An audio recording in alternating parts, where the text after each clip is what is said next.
Suamiku kaget melihat aku dandan lebih cantik dari gundiknya. Dia tak tahu aku dulu seorang.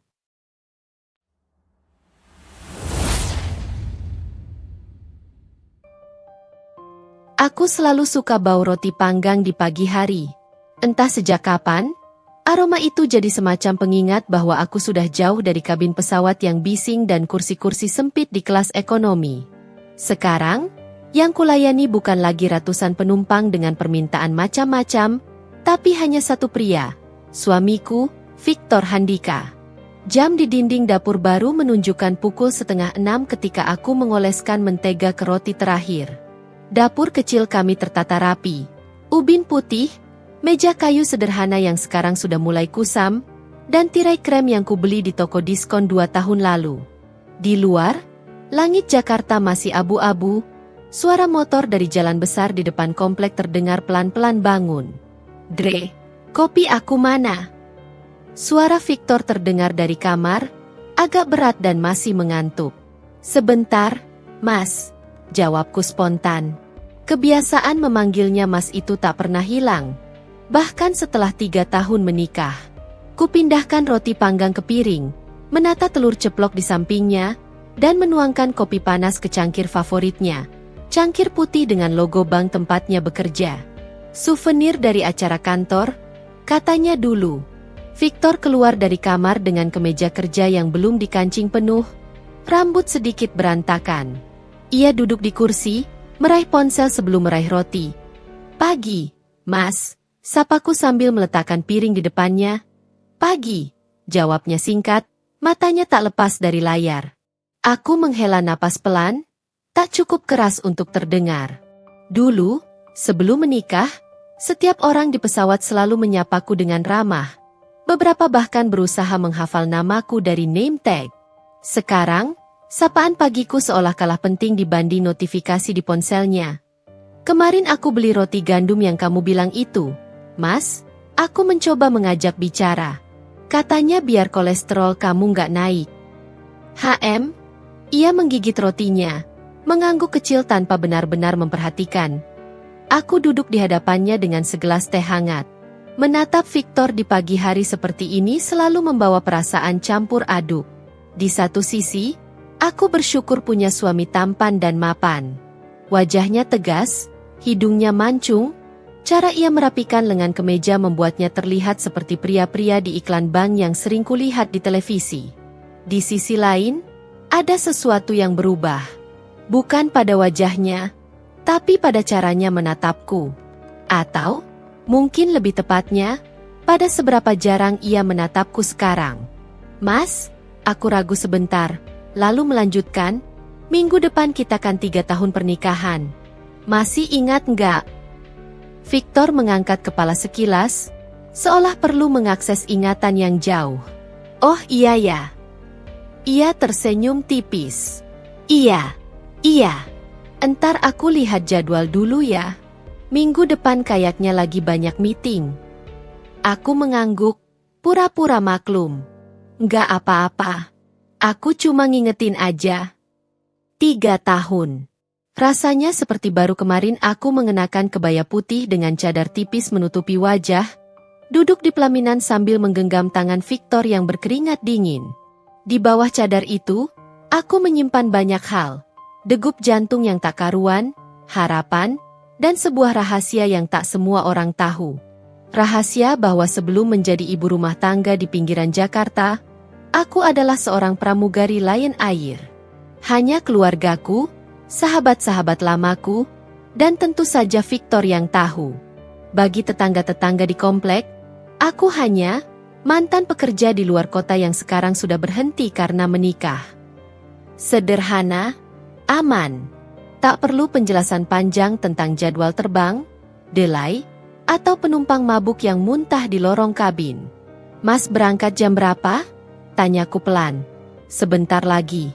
Aku ada meeting jam 8. Victor menyesap kopinya, wajahnya mulai fokus.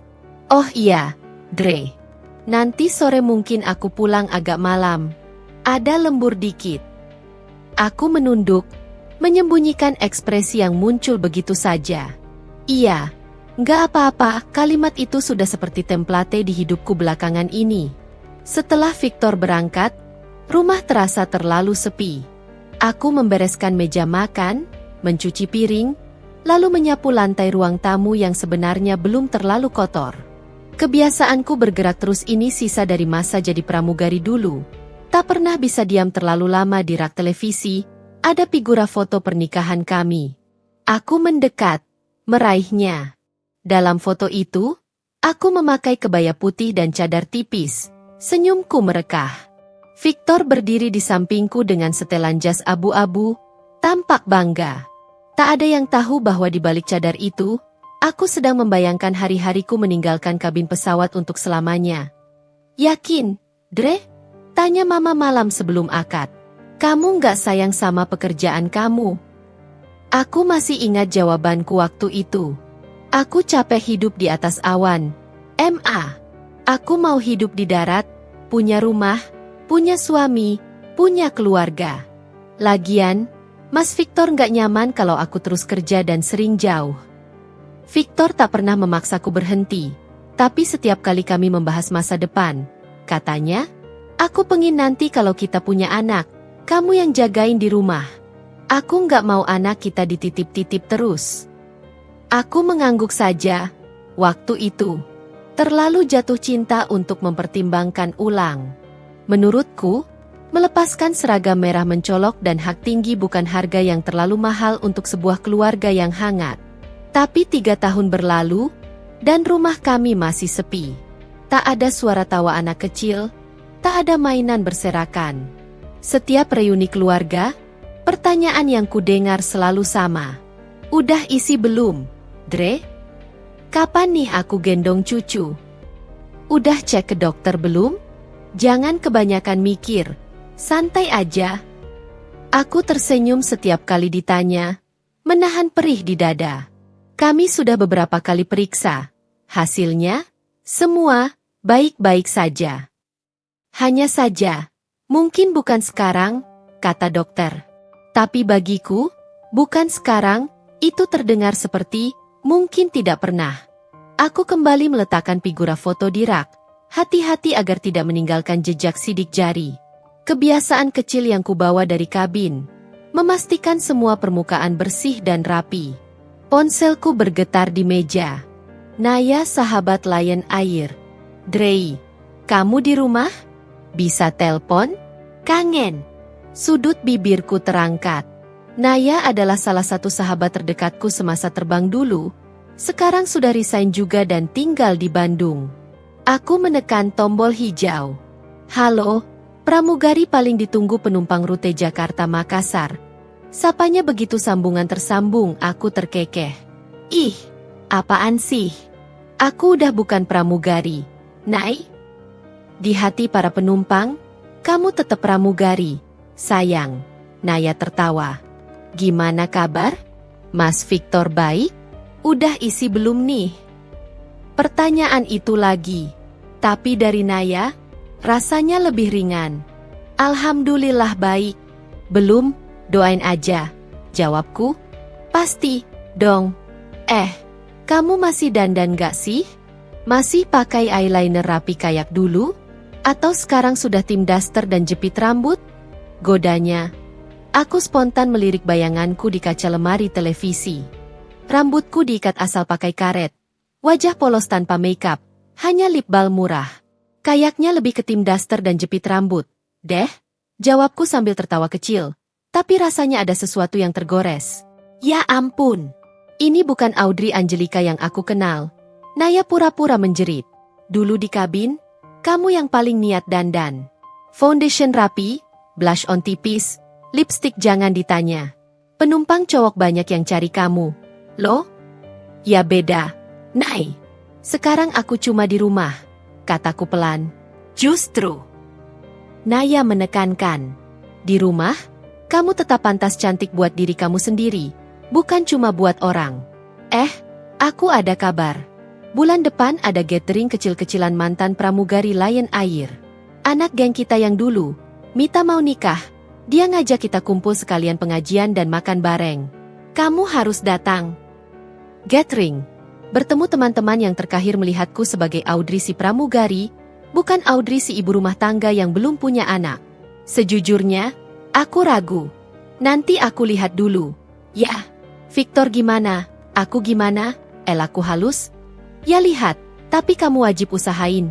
Aku pengen lihat kamu dandan lagi kayak dulu. Kamu tuh cantik banget kalau mau, Dre. Jangan hilang gitu aja. Kata-kata Naya menggantung di kepalaku bahkan setelah telepon ditutup. Cantik banget kalau mau. Aku berdiri di depan cermin di kamar tidur. Wajah yang menatap balik padaku bukan wajah yang jelek, tapi jelas bukan lagi wajah pramugari yang penuh percaya diri itu. Lingkaran samar di bawah mata, kulit yang kusam, alis yang jarang dirapikan. Perlahan, aku membuka laci kecil di meja rias. Di dalamnya, tersimpan beberapa lipstik lama, compact powder, dan eyeliner yang sudah jarang tersentuh. Kusentuh satu persatu, serasa menyentuh serpihan masa lalu. Kupilih satu lipstik warna nude yang dulu jadi andalanku saat terbang. Pelan-pelan, kuoleskan di bibir. Gemetar sedikit, entah kenapa. Lalu sedikit bedak di wajah, eyeliner tipis. Hanya itu. Aku menatap hasilnya. Bukan transformasi besar, tapi cukup membuatku sedikit terkejut. Mataku terlihat lebih hidup, bibirku lebih berwarna. Seakan seseorang yang lama bersembunyi, pelan-pelan keluar dari persembunyian.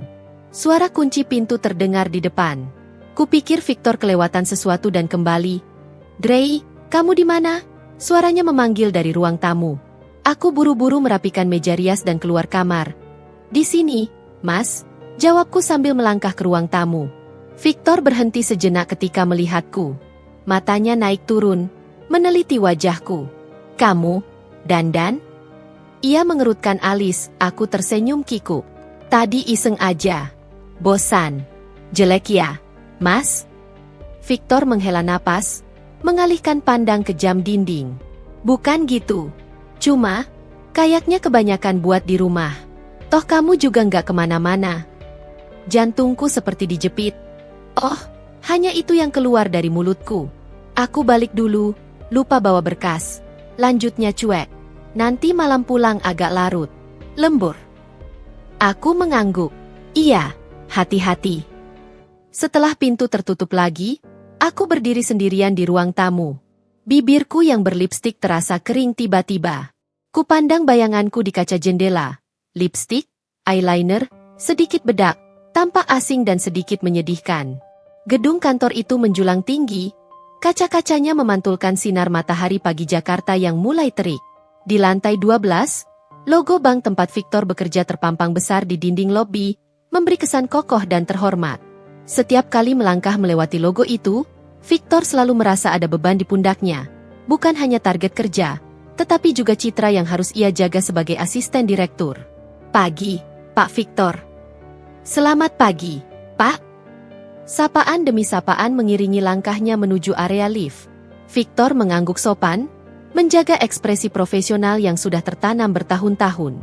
Kemejanya licin tanpa kerutan, dasi biru tua bergaris tipis terikat rapi di leher. Dari luar, ia tampak seperti gambaran ideal pria karir. Stabil, tenang, mapan.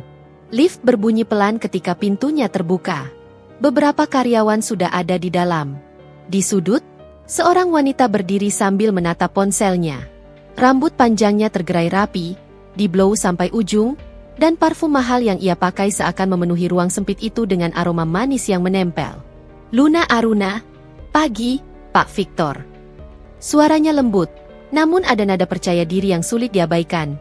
Pagi, Mbak Luna, jawab Victor, menjaga jarak aman. Ia berdiri sedikit miring, menatap angka di atas pintu lift yang berubah-ubah. Wih, dasinya baru ya? Luna mengangkat alis, matanya menelusuri dasi biru itu. Cocok, bikin Pak Victor kelihatan makin, direktur banget. Victor tersenyum tipis. Bukan direktur, masih asistennya. Ya, tapi semua orang tahu, posisi itu cuma soal waktu. Luna terkekeh, menatapnya cukup lama sebelum kembali pura-pura fokus pada ponselnya. Lift berdenting di lantai tempat divisi mereka berada. Pintu terbuka, dan arus manusia keluar seperti biasa. Victor melangkah lebih dulu, Luna mengikutinya beberapa langkah di belakang, Hak sepatunya mengetuk lantai dengan ritme pasti. Divisi tempat mereka bekerja sibuk sejak pagi. Deret meja rapi, komputer menyala, tumpukan berkas, dan suara telepon bersahutan. Di satu sisi, jajaran cubikle marketing yang terkenal heboh. Di sisi lain, area manajemen yang lebih tenang, tempat Victor berkantor.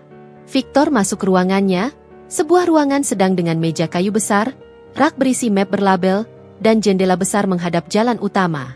Ia menaruh tas, melepas jas, lalu berdiri di depan kaca sebentar. Tadi di rumah, Audrey sempat mengingatkannya soal ulang tahun pernikahan mereka yang ketiga. Ia baru benar-benar menyadari itu ketika duduk di kursinya. 3 tahun, cepat juga. Batinnya ada rasa bersalah kecil menyelip. Audrey sudah bangun pagi menyiapkan sarapan. Sementara ia hampir lupa tanggal penting itu. Tapi sebelum perasaan itu sempat tumbuh, suara ketukan pintu menyadarkannya. Masuk. Serunya. Pintu terbuka. Kepala Luna muncul, tersenyum manis. Pak Victor, maaf ganggu sebentar. Ada data nasabah prioritas yang Bapak minta kemarin. Aku kirim email juga, tapi sekalian aku jelasin singkat aja. Boleh? Victor menahan helaan napas. Iya, masuk. Luna melangkah masuk dengan map di tangan. Blus putihnya pas di tubuh, rok pensil hitam selutut, dan stiletto yang mempertegas langkahnya. Ini bukan pertama kalinya Victor memperhatikan penampilan Luna. Tidak mungkin tidak memperhatikan. Di divisi itu, semua orang tahu Luna adalah pusat perhatian. Jadi, ini list nasabah yang kemungkinan besar bisa kita tawarkan produk investasi baru itu. Luna meletakkan map di atas meja, lalu berdiri sedikit terlalu dekat saat menunjuk beberapa angka. Aku sudah tandai yang punya potensi paling besar. Victor fokus pada data, berusaha tidak memperhatikan aroma parfum dan jarak di antara mereka. Bagus. Kamu detail juga ya? Harus dong, Pak, sahut Luna cepat. Kalau aku nggak detail, bisa-bisa Bapak cari pengganti aku. Ia pura-pura manyun, tapi matanya menggoda. Ini kerja tim, bukan soal cari pengganti, jawab Victor datar. Namun, ada bagian kecil di dalam dirinya yang tersanjung. Di rumah, ia jarang mendengar nada kagum seperti itu. By the way, Luna menatap dasinya lagi. Seriusan, dasinya cocok banget. Cuma sayang, Victor mengernyit. Sayang apa? Sayang miring sedikit, jawab Luna sambil tertawa kecil. Tanpa menunggu izin, ia mengangkat tangannya dan merapikan dasi Victor dengan gerakan pelan. Jarinya nyaris menyentuh kancing teratas kemeja. Gerakan itu terasa terlalu dekat, terlalu personal. Victor refleks menelan ludah. Luna, ia hendak menegur halus, tapi terdengar suara tawa dari luar ruangan. Beberapa rekan mereka lewat di depan pintu yang sedikit terbuka. Oh, maaf. Luna menurunkan tangan, tapi senyumnya tak menghilang. Refleks. Kebiasaan, soalnya aku nggak tahan lihat sesuatu yang nggak simetris. Victor menarik kursinya ke belakang sedikit. Ngerti. Lain kali, cukup kasih tahu aja. Luna mengangguk, tapi matanya jelas menangkap reaksi Victor. Siap, Pak. Aku balik dulu ya. Begitu pintu tertutup, Victor bersandar di kursinya. Ia mengembuskan napas yang tadi tertahan. Luna memang begitu sama semua orang. Pikirnya, mencoba menenangkan diri. Suka bercanda, suka dekat. Bukan cuma sama aku. Namun, di balik logika itu, ada sesuatu yang lain. Semacam ego pria yang merasa diakui dan ditarik. Menjelang siang, kantor makin sibuk. Victor tenggelam dalam laporan, email, dan beberapa panggilan penting ke klien. Di sela-sela itu, ponselnya bergetar. Notifikasi WhatsApp. Luna Marketing Prioritas. Pak, makan siang di pantry aja apa? Kantin rame banget. Aku males antre. Wajah tersenyum dengan mulut terbuka dan keringat dingin. Victor menatap layar sebentar. Ia sebenarnya biasa makan di luar atau take away. Tapi siang itu ia memang belum kepikiran mau makan apa. Bapak kayaknya lagi sibuk banget ya? Lanjut chat Luna. Disusul stiker wajah sedih, jari Victor bergerak otomatis. Saya lagi bersihin laporan dikit. Makan dulu aja. Nggak apa-apa. Balasan baru muncul cepat, ya udah aku ke pantry duluan. Kalau sempet, mampir ya. Aku simpenin roti kesukaan Bapak. Kan Bapak sering lupa makan? Heh. Victor menghela napas. Roti kesukaan Bapak. Kalimat itu menggelitik kesadarannya. Di rumah, Audrey mengingatkan sarapan. Di kantor, Luna mengingatkan makan siang. Di saat kepalanya penat oleh target, perhatian kecil seperti itu terasa nyaman. Pantry kantor siang itu tidak terlalu ramai. Beberapa karyawan duduk sambil cek ponsel, yang lain mengobrol pelan. Luna duduk di dekat jendela, membuka kotak bekal kecil berisi roti isi dan salad. Pak Victor, panggilnya sambil melambai kecil. Akhirnya sempat juga ke sini. Victor mengambil tempat duduk di seberangnya. Aku cuma sebentar. Habis ini ada call sama klien. Nah, makanya makan dulu. Luna mendorong piring berisi roti ke arah Victor. Aku pesenin roti isi tuna yang bapak suka. Kalau kelamaan lembur terus lupa makan, kasihan istrinya di rumah nanti. Kalimat terakhir itu diucapkan dengan santai, tapi ada nada samar yang sulit diterjemahkan. Victor mengambil roti itu, mengangguk sebagai ucapan terima kasih. Istri bapak kerja juga atau di rumah aja? Tanya Luna seolah hanya ingin basa-basi. Di rumah. Dia full time ngurus rumah. Jawab Victor, mencoba menjaga nada netral. Wah, Luna tersenyum, tapi matanya menyelidik. Beruntung ya bapak. Pulang-pulang rumah udah rapi, makanan siap, istri nunggu. Beda jauh sama aku yang hidup sendiri. Pulang kantor, apartemen gelap, nasi aja nggak ada. Satu tawa kecil terdengar dari meja lain, tapi Luna fokus pada Victor. Ya, tiap orang beda pilihan, ujar Victor. Luna menopang dagu dengan tangan. Kalau aku sih, kayaknya belum kebayang jadi ibu rumah tangga full. Aku bukan tipe yang bisa diam di rumah. Bosan. Lagian, sayangkan kalau potensi kita cuma dipakai buat bersihin rumah. Ucapannya menempel di kepala Victor lebih lama dari yang ia kira. Karena, bukankah Audrey juga dulu wanita yang tidak bisa diam? Audrey yang dulu ia kenal adalah pramugari yang sibuk naik turun pesawat, menghadapi ratusan orang dalam sehari. Sekarang, ia, di rumah saja sejenak, wajah Audrey melintas di pikirannya. Memakai daster dan jepit rambut, menyiapkan sarapan, tersenyum meski matanya lelah. Ada perasaan campur aduk yang muncul. Rasa syukur, bercampur rasa bersalah dan entah apa. Pak! Luna menggoyang-goyangkan jarinya di depan wajah Victor. Kok melamun? Lagi mikirin aku ya? Ia tertawa kecil. Victor tersadar. Enggak, mikirin kerjaan. Kerjaan atau istri? Goda Luna lagi. Aku penasaran. Istri bapak orangnya kayak gimana sih? Pendiam? Cerewet? Cantik pasti ya, soalnya bapak agak picky sepertinya. Victor menghela napas. Dia baik, suka bersih, rapi. Dulu, dia kerja juga. Sekarang enggak. Kerja di mana? Mata Luna berbinar ingin tahu. Victor ragu sesaat. Entah kenapa, ia enggan membicarakan masa lalu Audrey sebagai pramugari di depan Luna.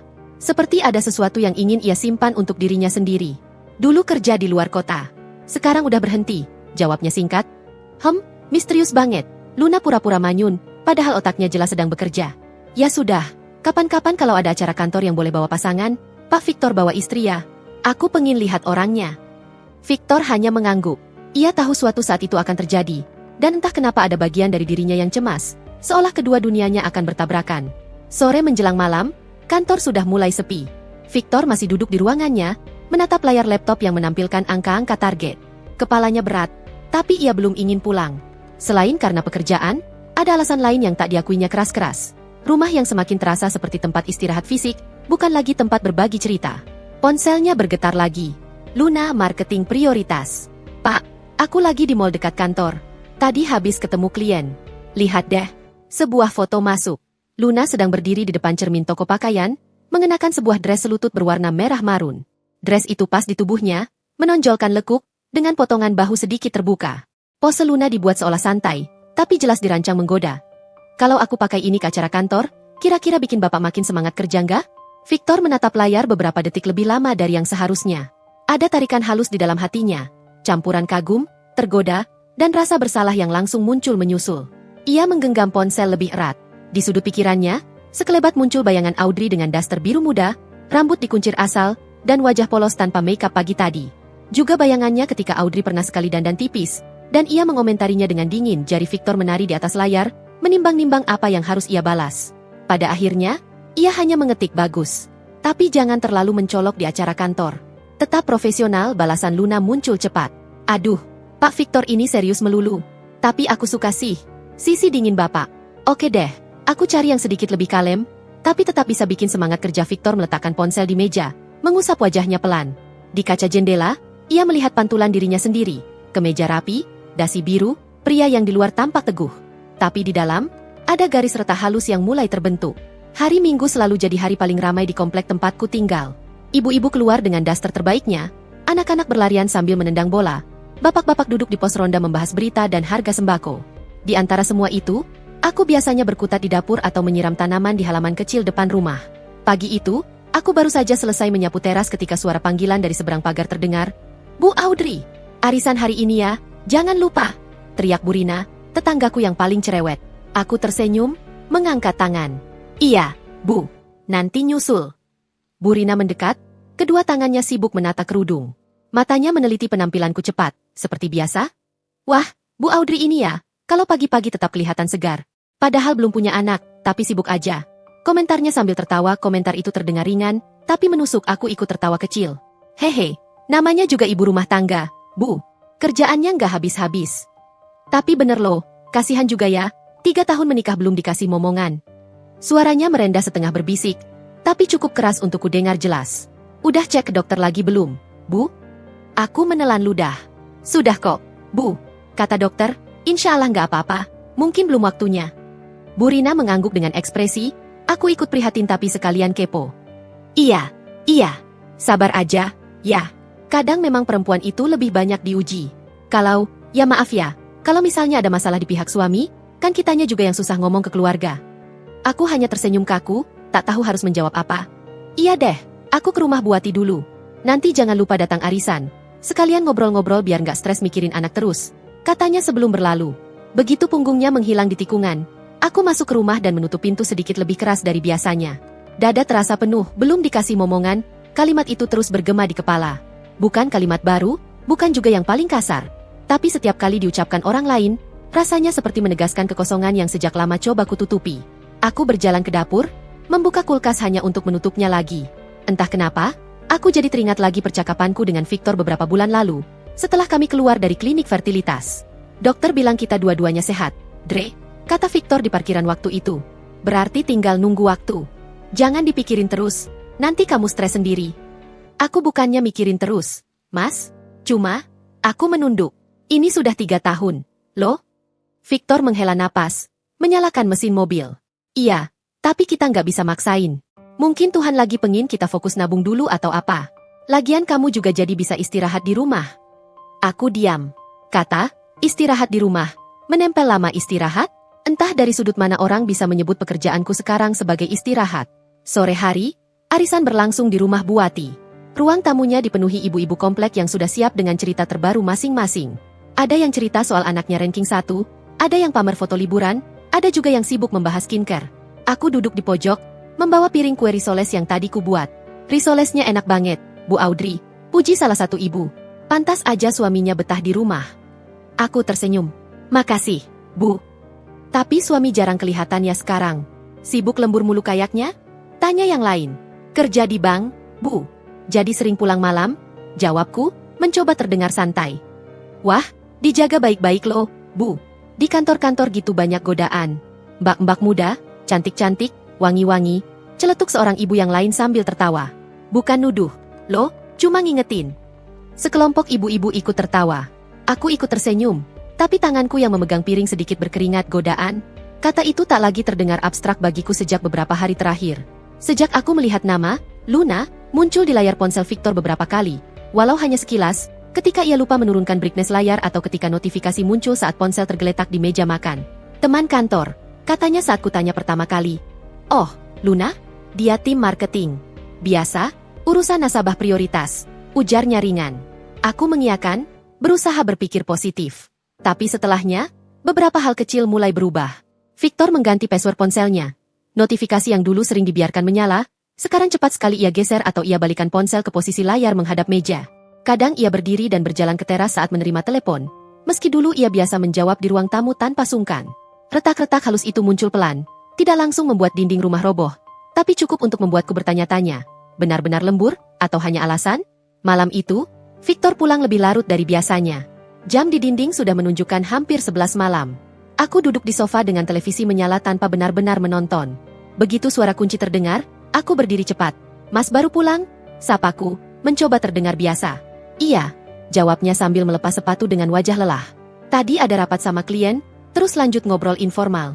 Capek banget. Aku mengangguk, memperhatikan kemejanya yang sedikit kusut dan aroma parfum asing yang samar menempel. Bukan parfum Victor, bukan juga bau rumah kami. Sesuatu yang manis dan agak tajam. Kamu sudah makan? Tanyanya sambil berjalan ke kulkas, mengambil air minum. Sudah. Aku sisain masakan di panci. Mau aku angetin? Nggak usah, aku tadi udah nyemil dikit, katanya. Capek, pengin mandi terus tidur. Ia berjalan melewatiku. Pandangannya hanya sekilas menyentuh wajahku sebelum beralih ke layar televisi yang menampilkan sinetron malam. Ada yang seru, tanyanya sekadar basa-basi. Biasa aja. Aku tersenyum tipis. Mas, besok minggu depan kita jadi ke rumah mama, nggak? Mama nanya lagi soal rencana kumpul. Victor berhenti sejenak. Minggu depan aku kayaknya ada acara kantor, Dre. Gathering sama tim. Mungkin habis itu baru bisa ke rumah mama. Acara kantor lagi. Aku tak bisa menyembunyikan nada kecewaku. Victor mengangkat bahu. Namanya juga kerja. Kalau kamu mau, kamu duluan aja ke rumah mama. Nggak apa-apa. Aku mengangguk, tapi hati terasa makin jauh. Dulu, Victor selalu antusias kalau diajak kumpul keluarga.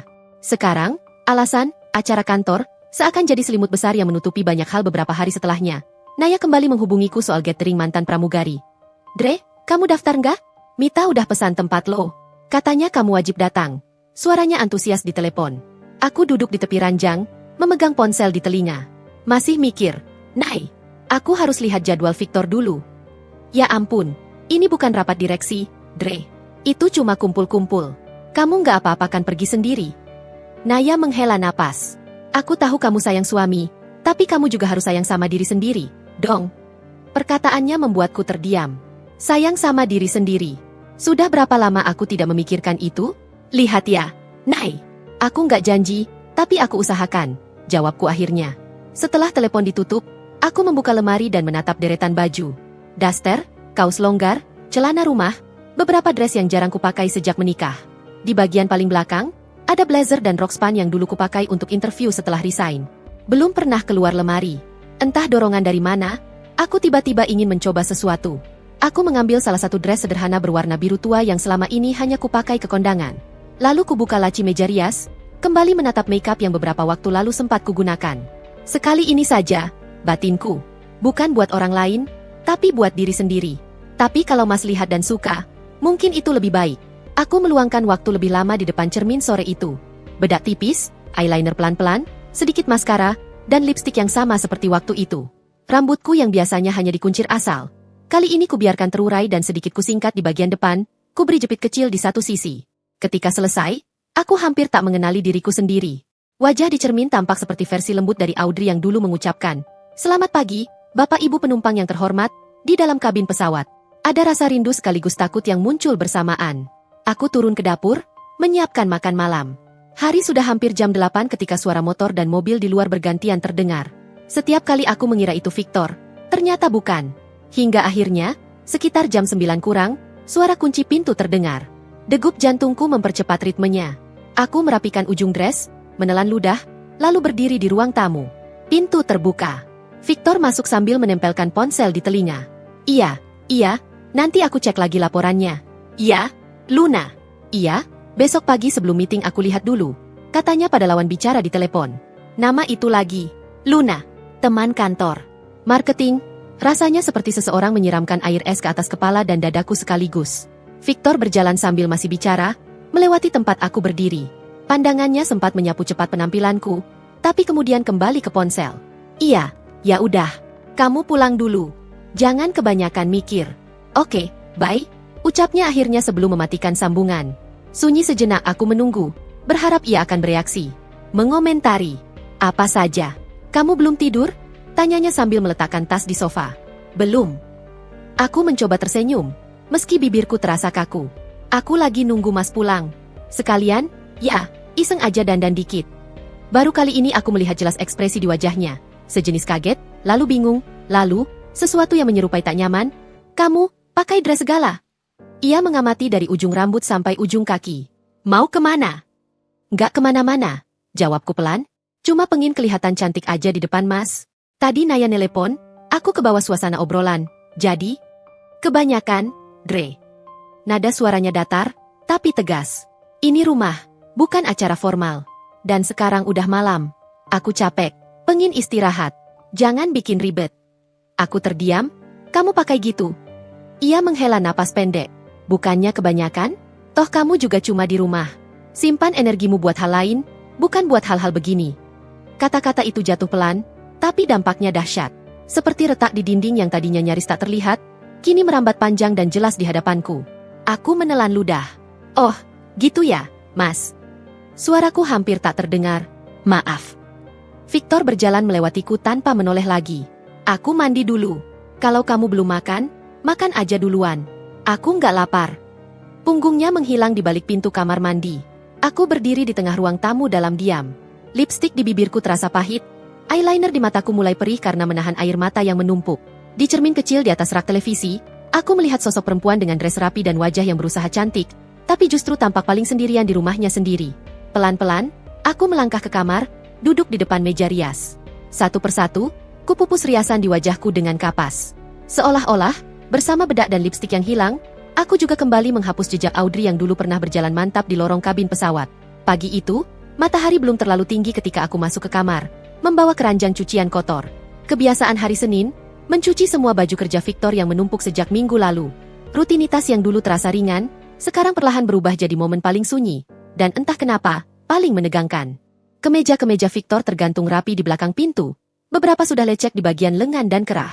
Aku mulai memilah, yang noda saus, yang sekadar bau keringat, yang harus segera direndam. Jemariku bergerak otomatis, tapi pikiranku melayang entah kemana. Saat mengambil salah satu kemeja putih favoritnya, aku berhenti. Ada sesuatu yang berbeda. Aku mendekatkan kemeja itu ke hidung.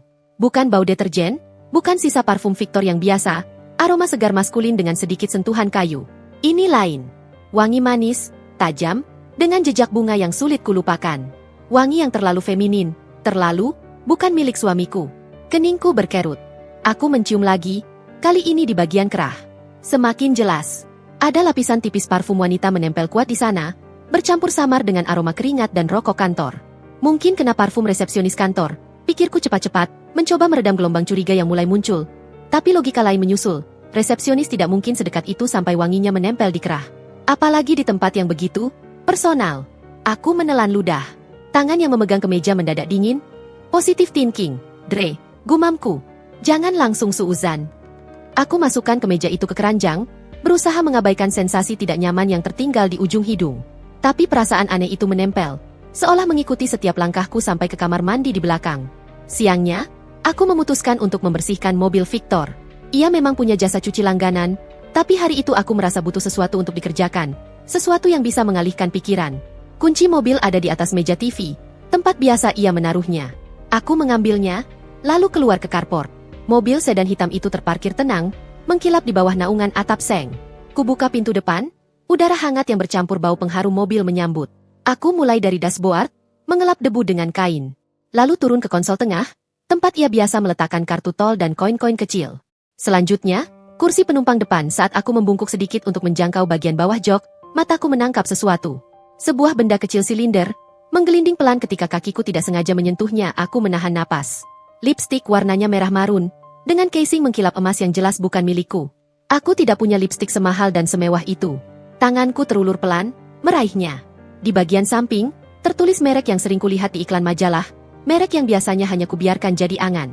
Tuhan, bisikku lirih kubuka tutupnya. Ujung lipstik itu sudah miring, jelas pernah dipakai. Ada sedikit bekas gesekan, seolah baru saja menari di bibir seseorang. Seorang perempuan. Aku menutupnya lagi dengan tangan gemetar. Ini mungkin punya teman kantor, mungkin ketinggalan, mungkin. Aku mencoba merangkai alasan, tapi logika menertawakanku. Bagaimana mungkin lipstik wanita bisa jatuh sampai ke bawah jok mobil suamiku? Jika pemiliknya hanya sekadar teman kantor biasa, perlahan, aku merogoh sakuku dan mengeluarkan ponsel. Mengambil foto lipstik itu, lalu menyimpannya. Entah kenapa, naluriku menyuruh menyimpan bukti, meski aku sendiri belum siap mengakui bahwa ini adalah bukti. Setelah beberapa detik, aku memasukkan lipstik itu ke dalam kantong plastik kecil dan menyimpannya di tas. Nanti, pikirku. Nanti. Mobil terasa berbeda setelah itu. Seperti ruangan asing yang menyimpan rahasia yang bukan milikku. Malamnya, Victor pulang sedikit lebih awal dari biasanya. Jam baru menunjukkan hampir 8 ketika suara mobil berhenti di depan rumah. Aku baru selesai memasukkan sayuran ke dalam kulkas. Ticik kunci terdengar, disusul suara langkah kaki. Assalamualaikum. Suaranya datar seperti biasa. Waalaikumsalam, jawabku dari dapur. Mas sudah pulang? Capek. Ya begitulah. Ia melepas sepatu, kemudian langsung merogoh saku celananya dan mengeluarkan ponsel. Sebentar, aku bales chat dulu. Aku mengintip dari balik pintu dapur. Victor bersandar di dinding dekat rak sepatu, ponsel di tangan. Wajahnya berubah lebih santai, sudut bibirnya sedikit terangkat.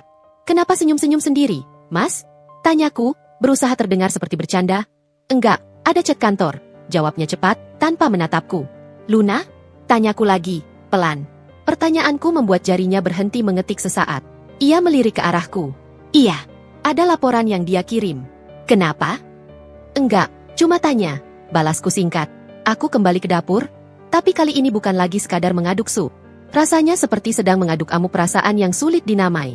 Nama Luna melayang-layang di udara rumah ini, seolah ada kursi kosong yang disiapkan untuknya. Beberapa hari kemudian, kesempatan yang kubenci sekaligus kubutuhkan datang juga pagi itu.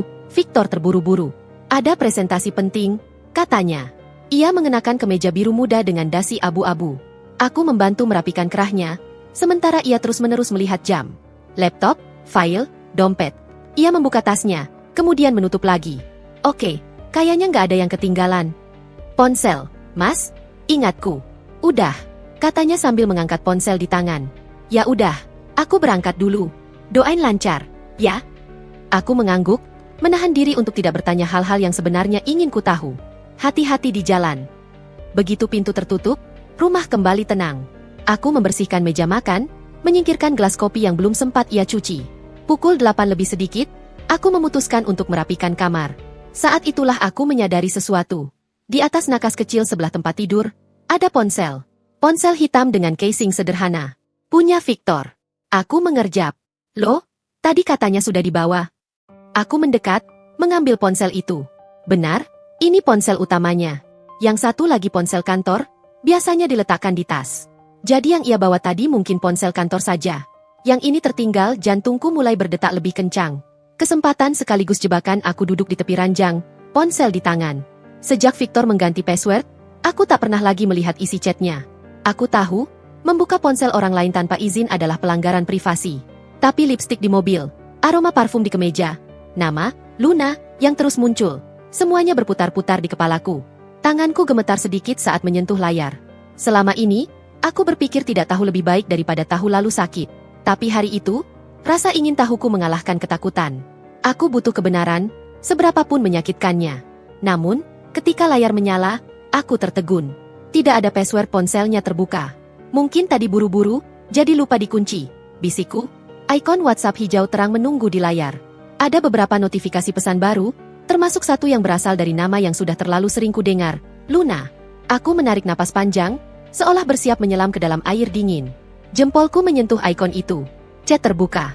Bagian paling atas menampilkan percakapan terakhir malam tadi. Luna, makasih ya, Pak, udah anterin pulang. Aku jadi nggak takut pulang sendiri. Wajah tersenyum dengan mata bahagia. Victor, iya. Lain kali jangan pulang terlalu malam sendirian. Bahaya. Luna, kalau bahaya tapi dianterin Pak Victor, aku sih nggak apa-apa. Aku membaca pelan-pelan, jantungku memukul dada semakin keras. Scroll ke atas. Ada pesan beberapa hari sebelumnya. Luna, Pak, besok aku pakai dress yang Bapak bilang, terlalu mencolok. Itu ya. Biar Bapak semangat kerja. Victor, jangan lebay. Luna, tetap profesional. Luna, iya tapi kan profesional nggak harus nggak menarik. Ada juga chat di jam-jam di mana Victor biasanya bilang sedang lembur. Luna, pukul 22.47 sedih, aku masih di kantor nih. Cap, pengen curhat. Victor, pukul 22.50 sedih, kenapa nggak pulang aja? Luna, pukul 22.52 kalau pulang, aku sendirian. Kalau di kantor, masih ada Bapak kadang-kadang. Rasanya lebih aman. Obrolan lain lebih ringan, tapi semuanya menyimpan nada yang sama. Menggoda, menggantung, menembak pelan ego suamiku. Dan Victor tidak benar-benar menolak. Ia kadang menegur, tapi tetap membalas.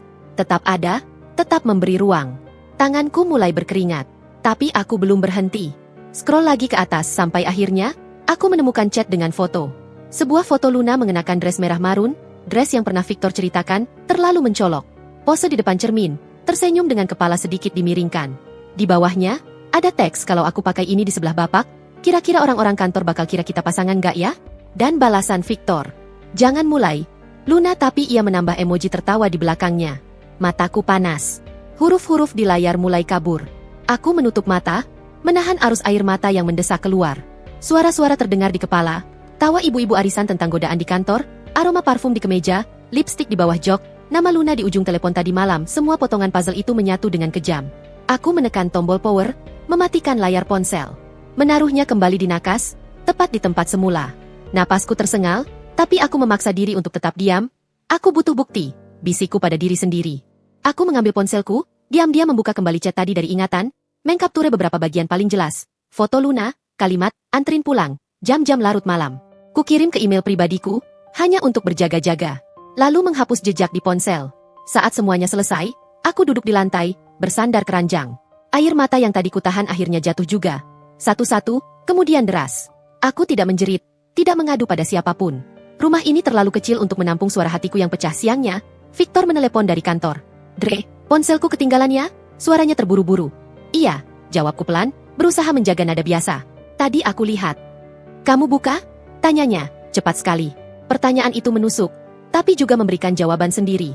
Kenapa ia begitu panik jika tidak ada yang harus disembunyikan? Enggak, jawabku pendek. Kenapa? Enggak, cuma nanya.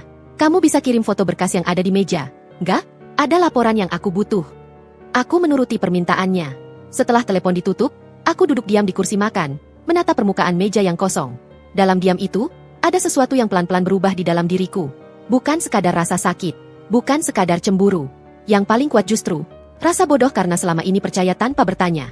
Malamnya, Victor pulang dengan ekspresi letih bercampur canggung. Ia menatapku sejenak sebelum menggantung kunci mobil. Maaf ya, tadi pagi agak panik. Soal ponsel, katanya. Aku menatapnya.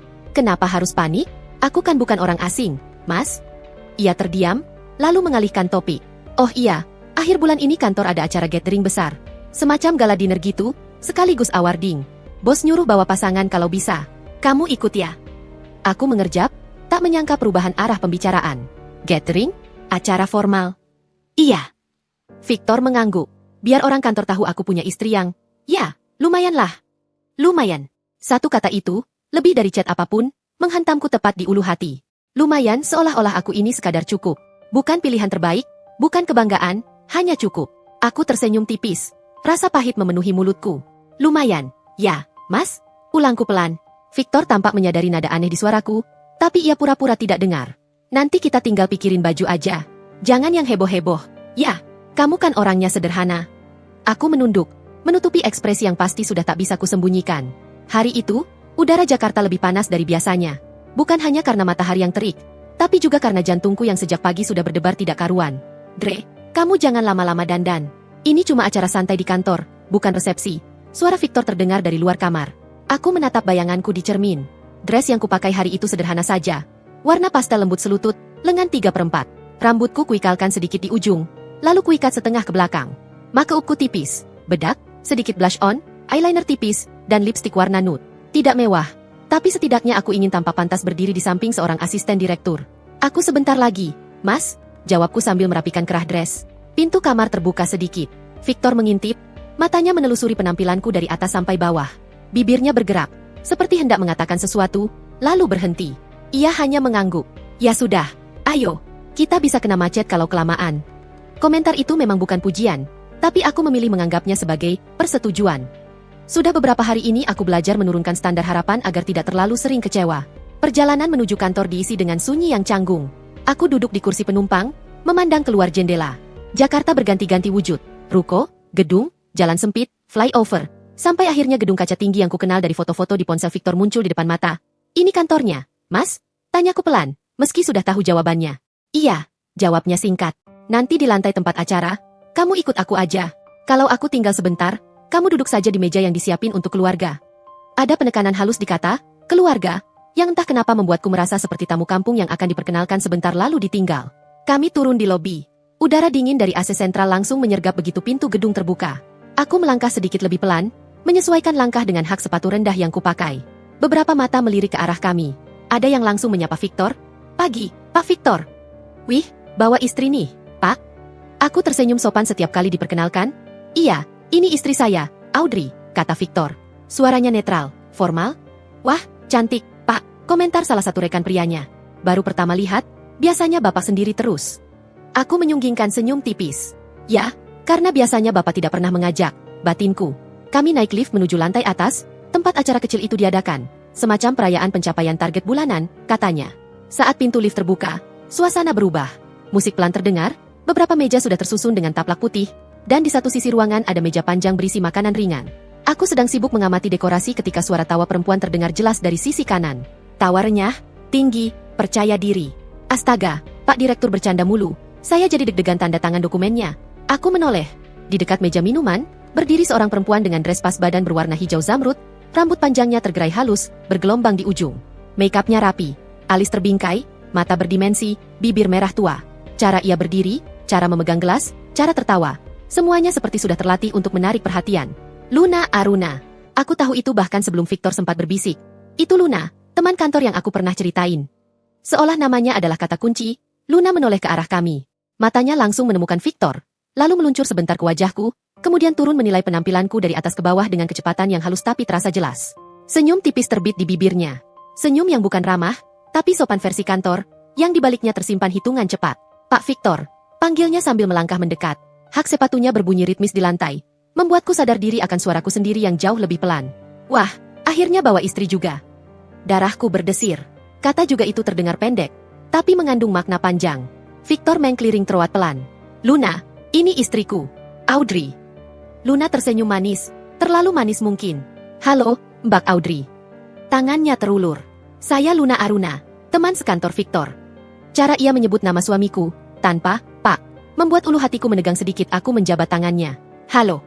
Iya, saya Audrey. Kerja di mana, Mbak? Tanya Luna, suaranya terdengar sangat akrab, seakan kami sudah biasa mengobrol. Sekarang di rumah aja, jawabku. Dulu sempat kerja, tapi sekarang fokus urus rumah. Oh, full di rumah. Luna mengangguk pelan, matanya berputar cepat menilai lagi. Wah, jarang lo perempuan seusia kita yang mau full jadi ibu rumah tangga. Keren sih, kalau betah. Kalimat terakhir itu diucapkan dengan nada yang hampir seperti pujian, tapi entah kenapa aku merasa seperti sedang ditaruh di rak museum. Diapresiasi, tapi dianggap tidak bergerak. Dre dulu kerja di luar kota, selah Victor sekilas. Sekarang resign. Luar kota. Luna menoleh cepat. Serius? Di mana tuh, Mbak? Dulu aku pramu. Kalimatku terhenti, refleks. Entah kenapa, bagian hidup itu terasa terlalu pribadi untuk dibagikan di ruangan yang penuh gosip. Kerja di bandara, betulku cepat. Oh, bandara. Luna mengulang, dengan senyum yang sulit ditebak. Pantes ya, gesturnya anggun. Beda sama aku yang cuma orang kantor biasa. Ia tertawa, tapi tidak ada satupun bagian dari wajah yang tampak benar-benar merendah. Sebelum aku sempat merespons, seorang pria memanggil Victor dari panggung kecil di depan. Pak Victor, sebentar, bisa kesini? Ada yang mau ditanya soal presentasi kemarin. Victor menoleh. Oh, iya. Dre, kamu duduk dulu di sana ya. Tunjuknya ke deretan kursi tamu. Kalau butuh apa-apa, bilang aja sama Luna. Aku nyaris tersedak udara. Ada apa-apa? Bilang sama Luna, seakan-akan dari semua manusia di ruangan ini, hanya Luna yang layak jadi jembatan antara hidup kantor dan hidup rumah tangga kami. Tenang aja, Pak. Luna tertawa pelan. Aku jagain dulu istri Bapak. Victor berlalu tanpa banyak bicara. Aku menatap punggungnya yang menjauh, lalu kembali pada Luna yang kini berdiri di sampingku dengan senyum yang tak kunjung padam. Ayo, Mbak, kita duduk. Ia menuntunku ke salah satu kursi. Kalau berdiri kelamaan, capek. Apalagi pakai hak walaupun pendek, kan? Kami duduk. Suasana sekeliling ramai. Ada tawa, tepuk tangan, musik pelan, tapi di antara kami, ada sunyi aneh yang terasa seperti medan perang mini. Mbak Audrey asli Jakarta? Tanya Luna lagi. Bukan, jawabku. Orang Jawa, tapi sudah lama di sini. Oh gitu. Luna mengangguk. Aku senang lo akhirnya bisa ketemu langsung istrinya Victor. Soalnya, ya wajar kan kalau penasaran. Dia itu di kantor sering kelihatan serius, tapi kalau dapat kabar dari rumah, mukanya bisa berubah. Aku meliriknya. Berubah gimana? Kadang jadi lebih lembut, kadang jadi lebih tegang. Ia terkekeh. Kalau lembut, biasanya habis dapat kabar baik.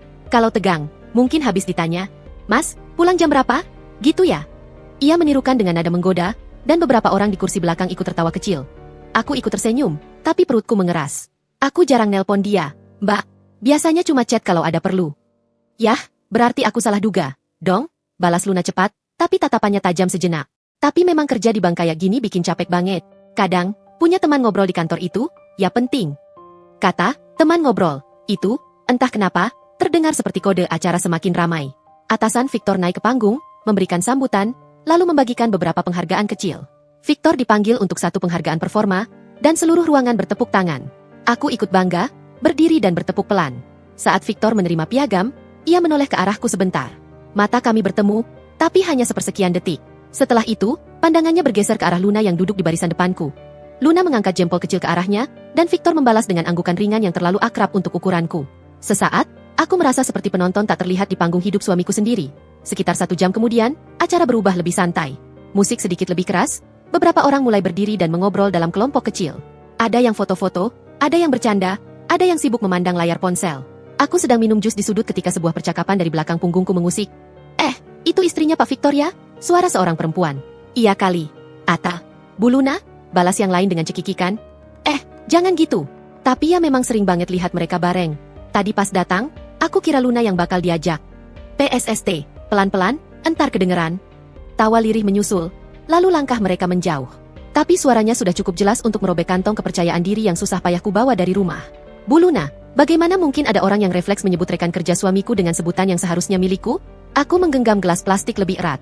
Rasanya ingin berbalik dan bertanya lebih jauh. Tapi kakiku seolah menancap di lantai. Lidahku keluh. Nggak apa-apa, Mbak. Luna tiba-tiba muncul di sampingku lagi, entah dari mana. Muka Mbak kayak lagi mikir berat. Enggak, jawabku cepat. Cuma capek dikit. Kantor memang gitu. Luna mengangguk, seolah paham semuanya. Tapi enak kan? Jadi istri. Tinggal lihat suami pulang bawa rezeki. Kita yang kerja begini harus bagi-bagi fokus antara karir sama. Ya, hal-hal lain. Hal-hal lain. Aku tidak perlu kamus untuk menerjemahkannya. Dalam perjalanan pulang, mobil terasa sesak meski hanya diisi kami berdua. Aku duduk diam, menatap lampu-lampu jalan yang berlari mundur di jendela. Gimana? Tanya Victor akhirnya, memecah sunyi. Acara kantor tadi. Lumayan, jawabku pelan. Kata yang tadi ia gunakan untukku, ku kembalikan apa adanya. Teman-teman kantor Mas ramah-ramah. Victor mengangguk. Ya iyalah. Tadi mereka bilang kamu, oke. Aku menoleh. Oke. Ya, cantik, rapi. Ia mengangkat bahu. Cuma, ya kamu tahu sendiri. Orang kantor terbiasa lihat gaya yang lebih heboh. Kayak Luna? Tanyaku tanpa bisa menahan diri lagi. Victor diam sesaat. Luna itu marketing. Wajarlah kalau dia lebih menjual tampilan. Kerjanya menyesuaikan. Dan Mas? Aku menatap lurus ke depan. Apa? Mas lebih nyaman sama tampilan yang kayak gitu? Atau yang kayak aku? Tanyaku, kali ini langsung. Suaraku terdengar tenang, padahal di dalam dada badai sedang menderu. Victor menghela napas panjang. Dre, jangan mulai dramatis. Luna itu cuma rekan kerja. Kamu terlalu cemburuan. Aku cuma tanya, sahutku. Tadi di kantor, ada yang salah manggil. Dia hampir bilang, Bu Luna, kemas. Victor tertawa hambar. Ya biasalah, orang bercanda. Kamu terlalu bawa perasaan. Lagian, jujur aja, kamu sendiri selama ini juga gak pernah berusaha kelihatan. Wah, di depan orang. Di rumah pakai daster terus, keluar seadanya. Tadi aja yang agak mendingan. Kata-kata itu menghantam lebih keras daripada semua percakapan dengan Luna. Jadi Mas malu selama ini? Tanyaku pelan. Bukan malu, ia buru-buru menyangkal. Cuma, ya, sesekali gak apa-apalah kamu dandan. Biar aku juga merasa punya istri yang bisa kubanggakan di depan orang. Aku terdiam. Lampu merah menyala, mobil berhenti. Victor menatap jalan, aku menatap tanganku sendiri. Aku memalingkan wajah ke jendela, menyembunyikan kilat tekad di mataku. Malam Jakarta berkilau di luar, dan untuk pertama kalinya sejak lama, di antara retak-retak dinding rumah tanggaku. Koper itu sudah lama sekali tidak kusentuh. Ia tergeletak di atas lemari, berdebu tipis, seperti saksi bisu yang sengaja kulupakan. Setiap kali aku membereskan kamar, pandanganku selalu melewatinya cepat-cepat. Seolah di dalamnya ada sesuatu yang bisa meledakkan hidupku kapan saja. Pagi itu, entah kenapa, aku berhenti menatapnya lebih lama. Cahaya matahari menyusup lewat jendela, jatuh persis ke permukaan koper berwarna merah marun itu. Warna yang dulu kupilih dengan semangat ketika pertama kali diterima jadi pramugari. Warna yang sama dengan lipstik wajib kami. Aku menarik napas panjang. Kalau aku buka ini, aku siap gak lihat diriku yang dulu, gumamku. Pertanyaan itu mengambang di udara beberapa detik sebelum akhirnya tubuhku bergerak sendiri.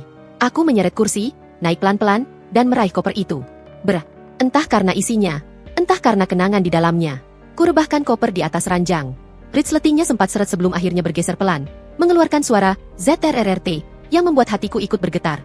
Ketika penutupnya terbuka, aroma samar yang sangat familiar menyambutku, campuran kain bersih, parfum lama, dan sedikit bau logam. Di dalam koper, terlipat rapi seragam pramugari lain air, blazer merah menyala, rok span, dan scarf kecil yang dulu sering kuikat di leher. Di sampingnya, ada sepatu hak tinggi hitam yang dulu sanggup kupakai berdiri belasan jam, dan pouch makeup yang sudah mulai mengelupas di bagian pinggir. Aku menatapnya lama dalam sekejap, lorong kabin yang terang dengan lampu kuning hangat terlintas di kepalaku. Suara roda troli yang melintas, pengumuman dari kokpit, penumpang yang tersenyum saat menerima kopi di baki, semua datang berbaris, tertib tapi menyakitkan. Kamu masih ada di sini, ya? Suaraku bergetar. Aku mengangkat blazer merah itu, menempelkannya ke tubuh. Di cermin, bayangan yang kulihat bukan lagi ibu rumah tangga dengan daster berwarna pudar. Ada potongan versi lama dari diriku, tegak, sigap, Matanya hidup sudut mataku panas. Kuingat malam sebelum aku memutuskan resign. Victor memegang tanganku di sebuah kafe dekat bandara. Wajahnya serius. Aku nggak maksain, Dre. Tapi nanti kalau kita nikah, aku pengin kamu ada di rumah. Aku pengin punya istri yang bisa kujadikan tempat pulang, bukan cuma tempat singgah tiap kamu off terbang. Saat itu, kalimat itu terdengar romantis. Sekarang, rasanya seperti kontrak halus yang membuatku membungkus diri sendiri, memasukkan semua mimpiku ke dalam koper ini, lalu menaruhnya di atas lemari. Aku menutup mata, menghirup dalam-dalam, lalu membuka lagi. Bayangan Luna dengan dress hijau zamrud di acara kantor kemarin melintas seperti tampilan iklan yang mengganggu. Mereka pikir aku cuma, lumayan, kataku pada bayangan diriku sendiri. Mereka nggak tahu aku pernah jadi perempuan yang dikagumi banyak orang, berdiri tegak di atas awan. Jari-jariku meremas kain blazer itu lebih kuat. Salah sendiri aku yang lupa. Siang hari, aku menghubungi Naya. Nay, suaraku serak. Kenapa suara kamu kayak habis nangis? Respon Naya cepat. Siapa yang bikin Audrey Angelika, mantan primadona kabin, mewek? Aku tertawa hambar. Banyak. Oke, satu-satu. Tapi sebelum itu, Naya menghela napas dramatis. Kamu jadi datang gak ke gathering mantan pramugari bulan depan? Jawab jujur. Jangan, lihat nanti, lagi. Aku menatap seragam di atas ranjang. Jadi.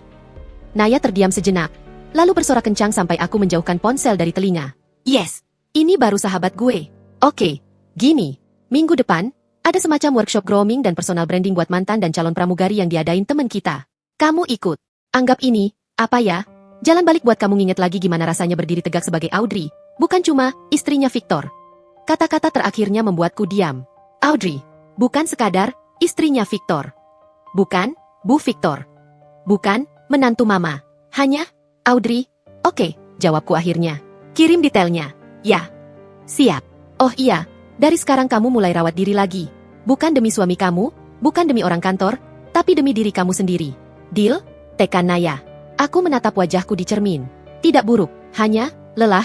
Deal? Ujarku pelan. Hari-hari setelah percakapan itu berjalan berbeda. Pagi tetap isi dengan memasak dan beres-beres, tapi ada tambahan ritual kecil. Sebelum mulai, aku berdiri di depan cermin lebih lama. Membersihkan wajah dengan benar, memakai pelembab, tabir surya, dan sedikit bedak. Bukan lagi sekadar cuci muka dan lip balm seadanya. Awalnya canggung. Rasanya seperti memakai pakaian orang lain. Tapi lama-lama, tangan ini mengingat lagi gerakan yang dulu begitu otomatis. Siang hari, ketika rumah sudah rapi, aku menyisihkan waktu untuk sesuatu yang dulu kupikir hanya buang waktu. Olahraga ringan. Bukan di gym, bukan dengan alat mahal. Cukup tutorial video di ponsel, senam kecil, stretching, sedikit latihan untuk mengencangkan lengan dan paha hari pertama. Napasku cepat habis, paha perih. Hari kedua, masih sama. Hari ketiga, aku bisa menyelesaikan satu sesi tanpa berhenti di tengah jalan. Setiap sore, aku jalan kaki keliling kompleks sendirian. Beberapa tetangga sempat kaget. Wah, Bu Audrey sekarang rajin olahraga, komentar Bu Rina. Pantesan kelihatan makin seger.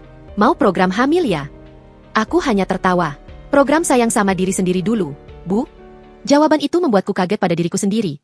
Ternyata aku masih bisa bercanda tanpa meminjam kata-kata orang lain. Minggu berikutnya, aku berangkat ke workshop yang Naya maksud. Lokasinya di sebuah hotel kecil dekat bandara, tempat yang terlalu banyak kenangan. Di ruangan itu, aku bertemu beberapa wajah yang memesona. Ada yang masih aktif terbang, ada yang sudah berhenti dan punya usaha sendiri. Mereka semua rapi, wangi, dengan cara bicara yang percaya diri. Naya melambai dari pojok. Hei, lihat nih, semua. Ini mantan rekan terbangku, dulu paling banyak digodain penumpang. Audrey. Aku tersipu. Alah, lebay. Ingat nggak, dulu waktu rute Makassar Surabaya, ada bapak-bapak tajir yang tiap kali naik pesawat selalu nanyain kamu? Tawa Naya meledak, menyusul tawa teman-teman lain. Seseorang menatapku dari dekat. Demi apa? Ini kamu, Dre? Aku hampir nggak kenal. Kamu berubah, tapi bukan jelek, ya. Lebih kalem. Dulu auramu, wow, sekarang lebih redup. Tapi matamu masih sama. Perkataan itu tidak menyakiti, justru jujur. Dan kejujuran itu seperti bercermin tanpa filter. Instruktur workshop hari itu seorang wanita yang sudah lebih senior, elegan, suaranya tenang tapi tegas. Banyak dari kalian dulu mungkin resign karena menikah, punya anak, atau alasan lain, katanya. Itu bukan masalah. Tapi berhentilah berpikir bahwa setelah melepas seragam, kalian juga harus melepas harga diri dan kepercayaan diri. Pramugari itu bukan cuma seragamnya. Itu cara berdiri, cara bicara, cara menghargai diri sendiri. Setiap kalimatnya menembus tepat ke dada. Dan ingat, lanjutnya, merawat diri itu bukan berarti murahan atau ingin menggoda siapapun. Itu bentuk penghargaan kepada diri sendiri. Dunia boleh berubah, pasangan boleh berubah, tapi kalian, jangan sampai hilang. Aku menunduk, menahan air mata. Di sesi praktik, kami diajari lagi cara berjalan tegak, cara menyapa orang dengan senyum yang tulus tapi sopan, cara duduk anggun, dan sedikit teknik makeup yang menaikkan wajah tanpa terlihat berlebihan. Saat instruktur berdiri di depan, Memperagakan, aku refleks menirukan. Tubuhku mengingat, betapa dulu aku bisa berjalan mantap di lorong kabin sambil mendorong troli. Yang ini bukan belajar, tapi mengulang, bisik Naya di sampingku. Kamu cuma lupa, bukan gak bisa. Malam itu, setelah pulang ke rumah, aku berdiri lama di depan cermin kamar. Aku sudah membersihkan makeup workshop, tapi entah kenapa, caraku berdiri berbeda. Punggungku lebih tegak, bahuku tidak lagi melengkung ke depanku buka lemari, menatap pakaian-pakaianku. Daster dan kaos tetap ada, tapi di sudut lain, dress-dress yang dulu kupinggirkan mulai menarik perhatian. Kamu boleh nyaman, Dre, kataku pada diri sendiri. Tapi jangan sampai nyaman itu jadi alasan orang meremehkan kamu. Aku mengambil sebuah dress simpel berwarna navy, menempelkannya ke tubuh. Tidak kalah sopan dengan daster, hanya lebih menghargai bentuk tubuh yang selama ini sengaja kusembunyikan di meja, ponselku bergetar. Pesan dari Victor. Dre, akhir bulan jadi acara gala kantor. Bos kayaknya bakal datang semua sama pasangan. Kamu bisa siapin baju yang pantas? Jangan ribet-ribet, yang simpel aja. Aku menatap pesan itu lama. Dulu, mungkin aku akan kebingungan, bertanya ke Victor berkali-kali. Mas, yang pantas tuh gimana? Yang mas mau yang kayak apa? Tapi kali ini, jawabanku berbeda. Iya, mas. Aku siap, tanpa tambahan pertanyaan. Karena untuk pertama kalinya, aku tidak lagi ingin sekadar memenuhi standar dia. Aku ingin memenuhi standar diriku sendiri. Aku ingin masuk ruangan itu bukan sebagai istri yang lumayan, tapi sebagai wanita yang bahkan tanpa seragam pun tetap punya kelas. Beberapa hari berikutnya, aku mulai mencari-cari gaun. Bukan yang berlebihan, tapi juga bukan yang bisa disamakan dengan dress arisan. Naya menemaniku via video call, komentarnya blak-blakan seperti biasa. Jangan yang model murahan, Dre. Kamu ini mantan pramugari, bukan tim hore selingan acara. Pilih yang potongannya rapi, warnanya elegan. Bukan norak, bukan terlalu nude. Aku nggak mau kelihatan saingan sama Luna, kataku tiba-tiba. Kaget sendiri menyebut nama itu, Naya langsung mengangkat alis. Luna. Jadi malam itu, di depan layar ponsel, aku menceritakan semuanya. Lipstik di mobil, parfum di kemeja, chat yang tak sengaja kutemukan, candaan di kantor, sampai kata, lumayan, yang keluar dari mulut Victor. Di ujung sana, Naya menghela napas panjang. Dre, aku sedih, tapi juga nggak kaget. Aku sudah lihat banyak cerita kayak gini di kabin dulu. Bedanya, sekarang korbannya sahabatku. Aku nggak tahu harus apa. Nay, kataku. Aku marah, sakit hati. Tapi anehnya, aku juga nggak siap kalau besok tiba-tiba pernikahan ini selesai begitu saja. Naya menatapku lama lewat layar. Kamu nggak harus memutuskan apapun sekarang. Yang harus kamu lakukan sekarang cuma satu, bangun dulu. Biar kalau nanti kamu ambil keputusan, bertahan atau pergi, kamu ambil itu sebagai Audrey yang utuh, bukan Audrey yang hancur. Aku terdiam, kita mulai dari satu malam itu dulu, lanjut Naya. Gala kantor. Biar dia lihat siapa yang sebenarnya dia remehkan. Biar semua orang di ruangan itu tahu, kalau istri yang selama ini mereka kira biasa saja, jauh lebih berkelas dari Gundik yang mereka bangga-banggakan. Kata, Gundik, itu membuat dadaku berdesir. Pedih, tapi jujur, aku mengangguk pelan. Baik, satu malam itu dulu. Gaun itu tergantung di depan lemari sejak pagi, terbungkus plastik bening. Setiap kali aku lewat, mataku otomatis melirik ke sana, setengah gugup, setengah tak sabar. Warnanya biru tua, hampir navy, dengan potongan sederhana tapi tegas.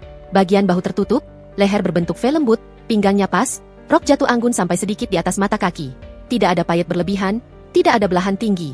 Elegan, rapi, dan dewasa. Naya yang memaksa pilihan ini. Yang ini, Dre.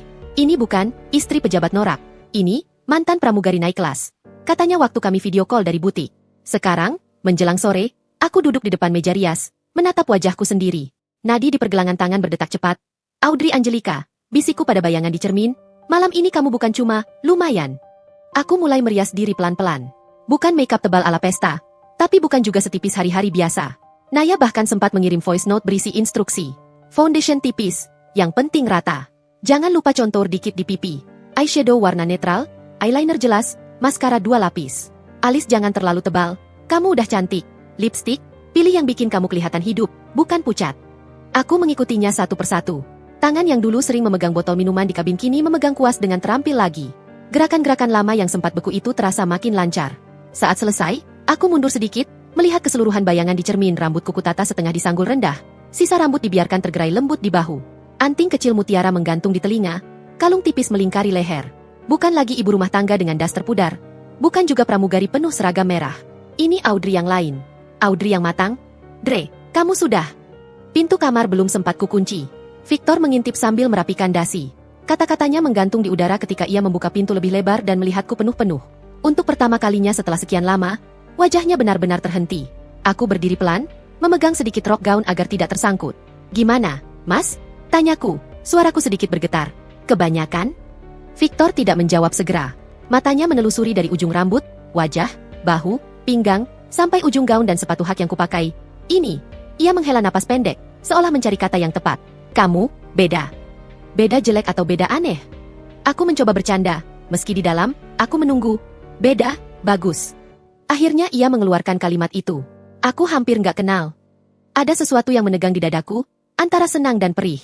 Bagus, hampir tidak kenal berarti selama ini, siapa yang dia kenal? Terlalu heboh nggak buat acara kantor, pancingku.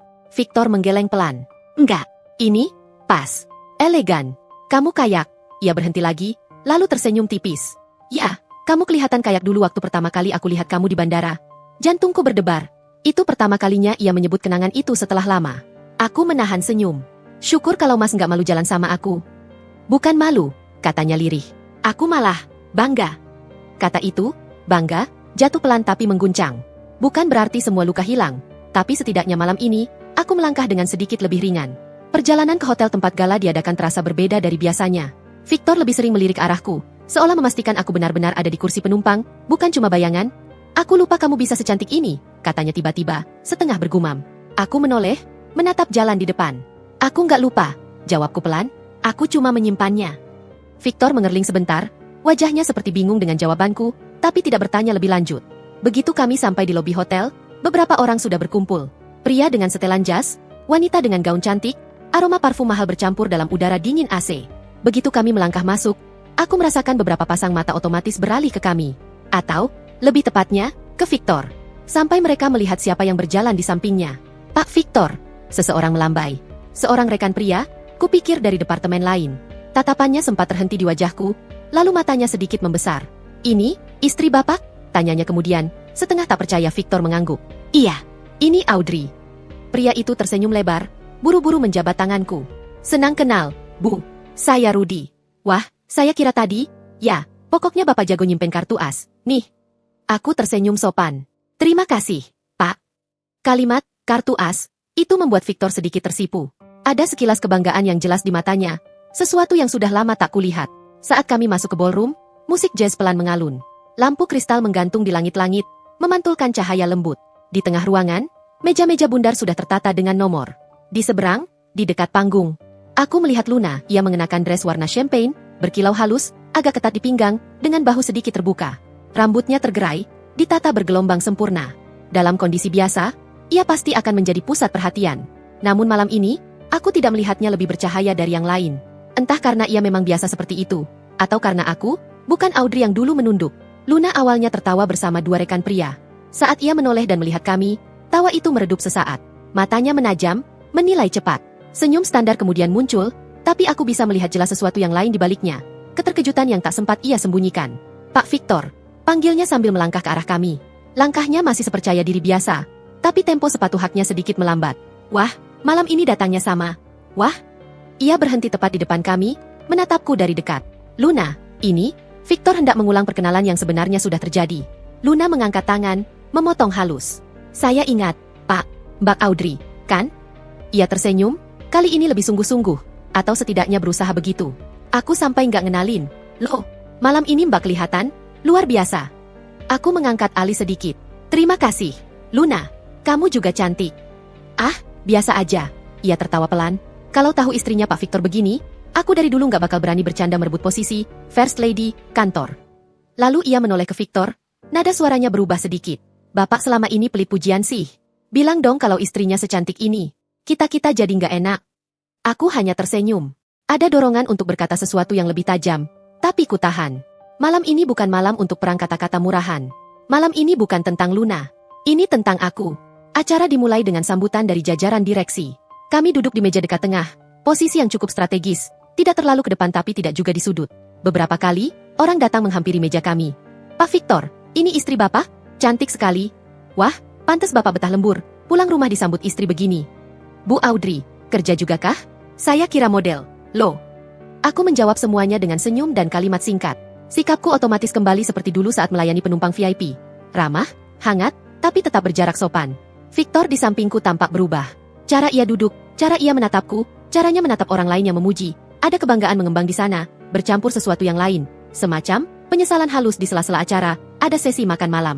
Hidangan dibawa satu persatu, dan aku otomatis mengucapkan terima kasih pada pelayan dengan bahasa tubuh yang terlatih. Pada suatu titik, seorang pria setengah baya di meja sebelah menatapku dengan intens. Wajahnya familiar samar-samar, tapi aku tidak langsung mengenali. "Maaf, Bu," katanya akhirnya. "Saya nggak sopan menatap terus." "Ya, tapi, saya merasa pernah lihat Ibu di mana, ya?" Aku tersenyum. "Mungkin pernah bertemu di acara kantor sebelumnya, Pak?" Ia menggeleng. "Kayaknya bukan. Ini lebih lama." "HM?" Ia menyipitkan mata, lalu mendadak wajahnya berbinar. "Lion Air." Dadaku berdesir. "Dulu Ibu pramugari, ya?" Tanyanya lagi. "Jakarta Makassar, atau Jakarta Surabaya? Soalnya saya sering banget dapat pramugari yang senyumnya mirip sekali sama Ibu."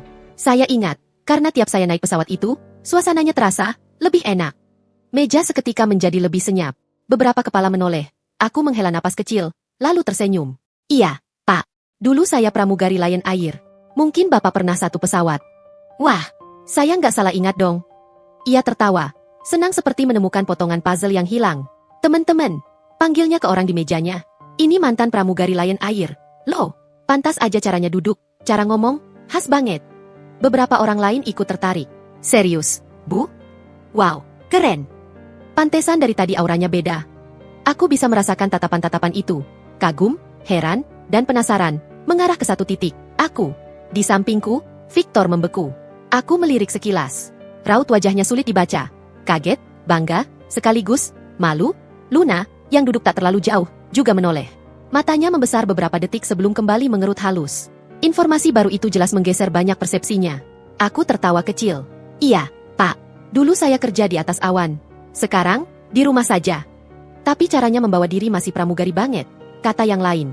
"Istrinya Pak Victor ternyata mantan frontliner juga." "Yah, sama-sama dunia pelayanan." "Wah, cocok banget." Victor menggeser duduknya, mendekat sedikit padaku. Tangannya menyentuh punggung kursiku, seolah ingin menegaskan sesuatu di depan orang lain. "Dulu dia resign sebelum kita nikah," katanya pelan, suara sedikit serak. "Biar bisa fokus di rumah." Ada nada bangga di situ. Tapi bagiku, kalimat itu terdengar seperti pengakuan dosa yang dibungkus rapi. Acara berlanjut dengan hiburan dan sesi foto. Aku ikut beberapa kali diminta foto bersama istri-istri lain, dan bahkan beberapa staf perempuan. "Bu Audrey, boleh foto bareng? Biar kalau malas dandan, saya ingat Ibu. Ajari kami jalan seperti itu dong, Bu." Aku tertawa, setengah geli, setengah tersentuh. Dulu, aku berdiri di hadapan penumpang yang terus berganti. Sekarang, di hadapanku orang-orang yang mungkin akan sering kutemui jika aku mau. Suatu saat, ada sesi slow dance untuk pasangan. Dimulai setelah lampu ballroom sedikit diredupkan. Musik lembut menggema. Beberapa pasangan mulai berdiri, saling meraih tangan. Ayo dong, Pak Victor, Bu Audrey, ikut," seru seseorang dari meja lain. Aku terkejut. Menari di depan orang? Rasanya aneh. Tapi sebelum aku sempat menolak, Victor sudah berdiri, menatapku. "Boleh?" tanyanya, mengulurkan tangan. Untuk beberapa detik, aku hanya menatap tangannya. Lalu, entah kenapa, aku meraihnya juga. Kami melangkah ke tengah ruangan. Lagu romantis lama mengalun pelan. Victor meletakkan satu tangannya di pinggangku, tangan lain menggenggam tanganku. Posisi yang dulu hanya kualami di pelaminan, sekarang terjadi di ruangan penuh rekan kerja. "Sudah lama kita nggak sedekat ini di depan orang," aku berbisik, setengah bercanda, setengah jujur. Victor tersenyum miring. "Sudah lama kita nggak sedekat ini, titik." Kalimat itu menggantung di udara, di antara dua orang yang pernah sangat dekat, lalu saling menjauh tanpa sadar. Beberapa langkah kami lalui dalam diam. Lalu, pelan-pelan, Victor menunduk sedikit, mendekat ke telingaku. "Kenapa kamu nggak pernah tampil seperti ini dari dulu?" Suaranya hampir seperti desahan. Aku menatapnya. "Dari dulu kapan, Mas?" "Dari awal kita nikah," katanya. "Aku lupa kamu seberapa memukau." Ada penyesalan nyata di matanya. "Kalau teman-teman kantor tahu dari dulu kamu mantan pramugari, mungkin..." "Mungkin apa?" potongku perlahan. "Mungkin mereka akan lebih hormat? Atau Mas akan lebih bangga menyebut aku istri Mas?" Ia terdiam. Musik terus mengalun, tapi rasanya ruangan menyempit di sekitar kami. Aku menarik napas panjang. "Mas, aku memutuskan berhenti terbang menjelang pernikahan kita. Ingat?" Suaraku tenang, tapi dalam. "Aku simpan seragamku, simpan semua itu, karena kupikir, kamu menikahi aku, bukan penampilanku, bukan status pekerjaanku." Victor memejamkan mata sejenak. "Aku pikir," lanjutku, "selama aku ada di rumah, masak, beres-beres, jadi istri yang nurut, itu sudah cukup. Tapi rupanya, yang Mas ingat dari aku justru hal-hal yang dulu aku kubur." "Dre?" Victor menelan ludah. "Aku? Mas tadi tanya kenapa aku nggak tampil seperti ini dari dulu." Aku memotong pelan, menahan getaran di suaraku. Jawabannya sederhana. "Karena aku pikir kamu sudah bahagia dengan aku yang polos, Sederhana, pakai daster, rambut diikat. Aku pikir itu yang kamu mau. Ternyata, aku salah. Ya, Mas. Matanya mencari-cari jawabanku, tapi aku tak memberinya ruang. Aku tersenyum kecil. Tersenyum yang mungkin terlihat manis dari jauh, tapi sejatinya getir. Tenang saja, kataku pelan. Aku tidak berdandan begini untuk Luna. Bukan juga untuk teman-teman kantor Mas. Malam ini, aku berdandan begini untuk mengingatkan diriku sendiri bahwa aku lebih dari kata, lumayan, yang pernah Mas sebutkan. Victor menutup mulut, menahan napas. Jemarinya di punggungku sedikit meremas, seolah takut kehilangan pegangan. Dan kalau suatu hari nanti Mas menyesal karena pernah meremehkanku, aku menatap lurus ke matanya. Itu urusan Mas dengan hati Mas sendiri. Tugasku sekarang cuma satu, berhenti meremehkan diriku sendiri. Lagu berakhir. Tepuk tangan terdengar. Pasangan-pasangan kembali ke meja masing-masing, kami juga kembali ke meja. Tapi sesuatu di antara kami sudah bergeser. Sejak malam gala itu, suasana rumah kami aneh. Sunyi, tapi bukan sunyi kosong. Lebih seperti ruang tunggu di bandara sebelum pengumuman delay. Semua orang duduk, tampak tenang, padahal di dalam kepala masing-masing penuh kemungkinan buruk. Victor lebih banyak diam. Ia masih berangkat pagi, pulang malam, tapi caranya menatapku berubah. Bukan lagi tatapan singkat yang buru-buru beralih, melainkan tatapan yang seperti ingin bicara tapi tertahan, sementara aku justru merasa lebih tenang. Bukan karena masalah selesai, jauh dari itu. Tapi karena untuk pertama kalinya, aku melihat jelas posisi kami. Bukan lagi aku yang berlari mengejar validasi, melainkan dia yang mulai sadar apa yang sedang ia pertaruhkan. Pagi itu, aku duduk di meja makan dengan laptop terbuka. Kopi hangat di samping, buku catatan di depan. Di layar, ada file berisi rencana kecil, konsep kelas grooming dan etika dasar untuk ibu-ibu dan mahasiswi sekitar komplek. Ide yang muncul setelah workshop mantan pramugari kemarin. Naya mengirim pesan tadi malam, lo punya skill, Dre. Jangan cuma dipakai buat nostalgia. Monetize. At least, bikin lo ngerasa hidup. Aku tersenyum sendiri mengingatnya. Suara pintu kamar terdengar. Victor keluar dengan kemeja yang sudah kupersiapkan di gantungan. Kamu sibuk? Tanyanya, menunjuk laptop. Lumayan, jawabku tanpa menutup layar. Aku lagi bikin konsep kelas kecil di rumah. Soal grooming dan public speaking. Ngajar? Alisnya terangkat. Iya, aku mengangguk. Sekalian isi waktu. Sekalian ingetin diri sendiri aku pernah berguna. Victor terdiam sepersekian detik terlalu lama. Kamu selalu berguna, Dre. Aku tahu, jawabku pelan, menatapnya. Mas cuma baru sadar. Kalimat itu menggantung. Victor membuka mulut, lalu menutup lagi. Mas berangkat? Aku mengalihkan. Iya. Ia merogoh saku, mengecek dompet dan ponsel. Nanti malam, mungkin agak. Pulang terlambat? Aku menyelesaikan kalimatnya. Bukan dengan nada cemburu, tapi netral. Lembur lagi. Ia menatapku lama, mencari jejak amarah yang dulu akan mudah ia temukan. Sekarang, yang ia lihat hanyalah ketenangan yang menegangkan. Mungkin gak terlalu malam, akhirnya ia berkata. Aku usahakan. Aku hanya mengangguk. Hati-hati. Begitu pintu tertutup, aku menutup laptop pelan-pelan. Waktunya berhenti menunggu semua meledak sendiri. Ada saatnya menunggu, ada saatnya menjemput kebenaran dan aku sudah siap. Di kantor, dunia Victor berguncang dengan caranya sendiri. Malam gala kemarin belum benar-benar padam. Foto-foto mulai beredar di grup WhatsApp internal. Foto pimpinan berpidato, foto para pemenang penghargaan, foto-foto random pasangan karyawan. Termasuk satu foto Victor dan aku. Seseorang memotret kami saat berjalan di karpet merah mini. Victor memakai jas gelap, aku di sampingnya dengan gaun biru tua. Dalam foto itu, kami tampak seperti pasangan harmonis dari majalah. Setidaknya menurut komentar yang bermunculan. Serius, gue kira selama ini Pak Victor masih single. Wah, istrinya mantan pramugari lo, pantes anggun. Kalah dong Bu Luna, hahaha. Kalimat terakhir itu muncul di salah satu grup kecil yang berisi karyawan selevel Luna. Awalnya hanya bercanda, tapi bercanda punya kebiasaan buruk, sering bocor. Lu tahu nggak, bisik seorang staf di pantry siang itu, ada yang nulis, kalah dong Bu Luna, di grup. Padahal kan gosipnya, ya, lu tahu sendiri. Ya salah sendiri, timpal yang lain, kalau nggak mau dibanding-bandingin, jangan terlalu nempel sama cowok beristri. Luna yang sedang menuang kopi berhenti sesaat. Tangannya sempat bergetar kecil sebelum ia menutup wajah dengan senyum andalannya. Gosip itu bikin awet muda. Ya, komentarnya ringan. Selama masih digosipin berarti masih dianggap ada. Tapi begitu ia masuk ke toilet wanita dan sendirian, ekspresinya jatuh. Ponselnya bergetar, chat dari seorang rekan. Hati-hati, Lun. Atasan mulai notis lo soal kedekatan lo sama Pak Victor. Apalagi abis lihat istrinya kemarin. Keren banget. Luna menggigit bibir, antara kesal dan panik. Istrinya keren banget. Kalimat itu seperti paku yang digedor ke dalam. Ia membuka chat Victor. Luna Pak, lagi sibuk? Aku pengin ngomong lama tak dibalas. Ia menunggu, menatap layar seperti menatap kaca. Akhirnya, Victor, ada rapat. Nanti aku kabarin. Tidak ada emotikon. Tidak ada tambahan basa-basi seperti dulu. Luna meremas ponsel. Untuk pertama kalinya, ia merasakan posisi yang biasa ia pakai untuk menggoda, yang dikejar tapi jual mahal.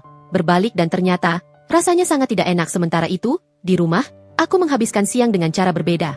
Bukan lagi sekadar menunggu suara kunci di pintu, tapi mengatur napas untuk sesuatu yang sudah lama kutunda. Aku membuka lemari kecil di sudut kamar, mengambil kotak sepatu bekas.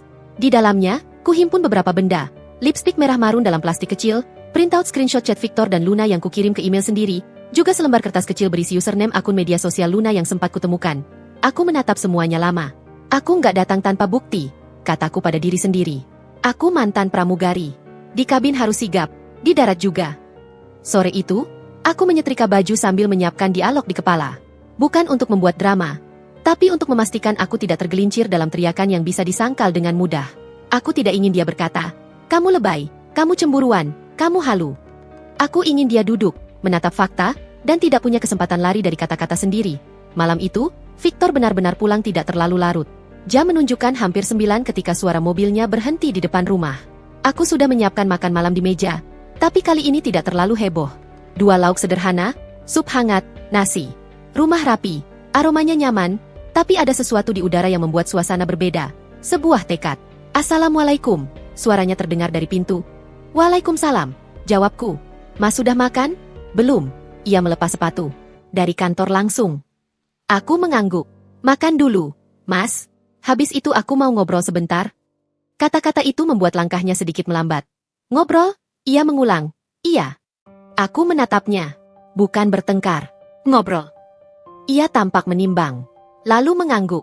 "Oke." Kami makan dengan percakapan seadanya. Aku sengaja tidak membuka topik. Biar ia selesai dulu, perut terisi, kepala tidak bisa beralasan, lagi lapar. Begitu piring kami kosong, aku membereskan sebentar, lalu kembali ke meja dengan kotak sepatu kecil di tangan. "Mas," kataku pelan, "boleh kita mulai sekarang?" Victor menautkan alis. "Mulai apa?" Aku meletakkan kotak di atas meja, membuka penutupnya. Lipstik merah marun itu tergeletak di dalam, seperti barang bukti di film kriminal. "Ini," kataku, wajah Victor menegang. "Aku nemu di mobil. Di bawah jok." Lanjutku. "Bukan punyaku. Bukan punyaku. Bukan punyaku. Bukan punyaku." Berapa kali pun aku bilang, hasilnya sama. Victor menghela napas panjang, bersandar di kursi. "Dre, itu bisa aja punya siapapun. Teman kantor, klien." "Selesai?" Potongku halus, ia terdiam. Aku mengambil beberapa lembar printout dari kotak. Kertas itu berisi screenshot chat WhatsApp, potongan yang paling jelas mengarah pada hubungan mereka. "Kemarin, ponsel Mas ketinggalan," kataku, suaraku tetap stabil. "Mas panik, tanya aku buka atau enggak." Aku bilang enggak, waktu itu. Itu bohong pertama aku. Aku menatap langsung ke matanya. Hari ini, aku enggak mau bohong lagi. Kusodorkan kertas itu. Victor menunduk, membaca. Ekspresinya berubah.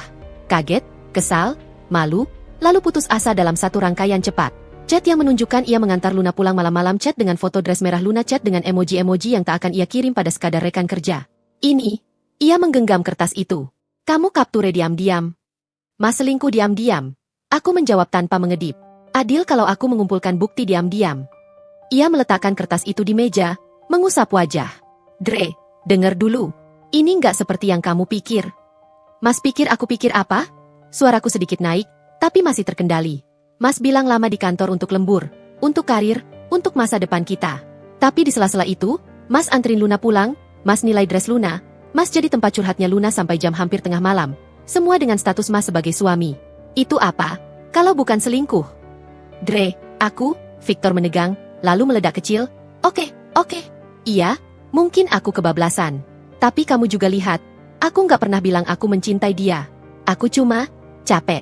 Di rumah kamu selalu bahas soal anak, soal keluarga, soal mama kamu. Di kantor, ada Luna yang, ya, dia bikin aku merasa dihargai, diperhatikan. Salah, aku tahu, tapi... Salah, tapi, aku mengulang dingin. Tapi aku manusia, Dre, katanya, suaranya bergetar. Aku kesepian juga. Di rumah, kamu sibuk dengan kekhawatiran kamu sendiri. Kadang aku ngerasa kamu ada, tapi, jauh.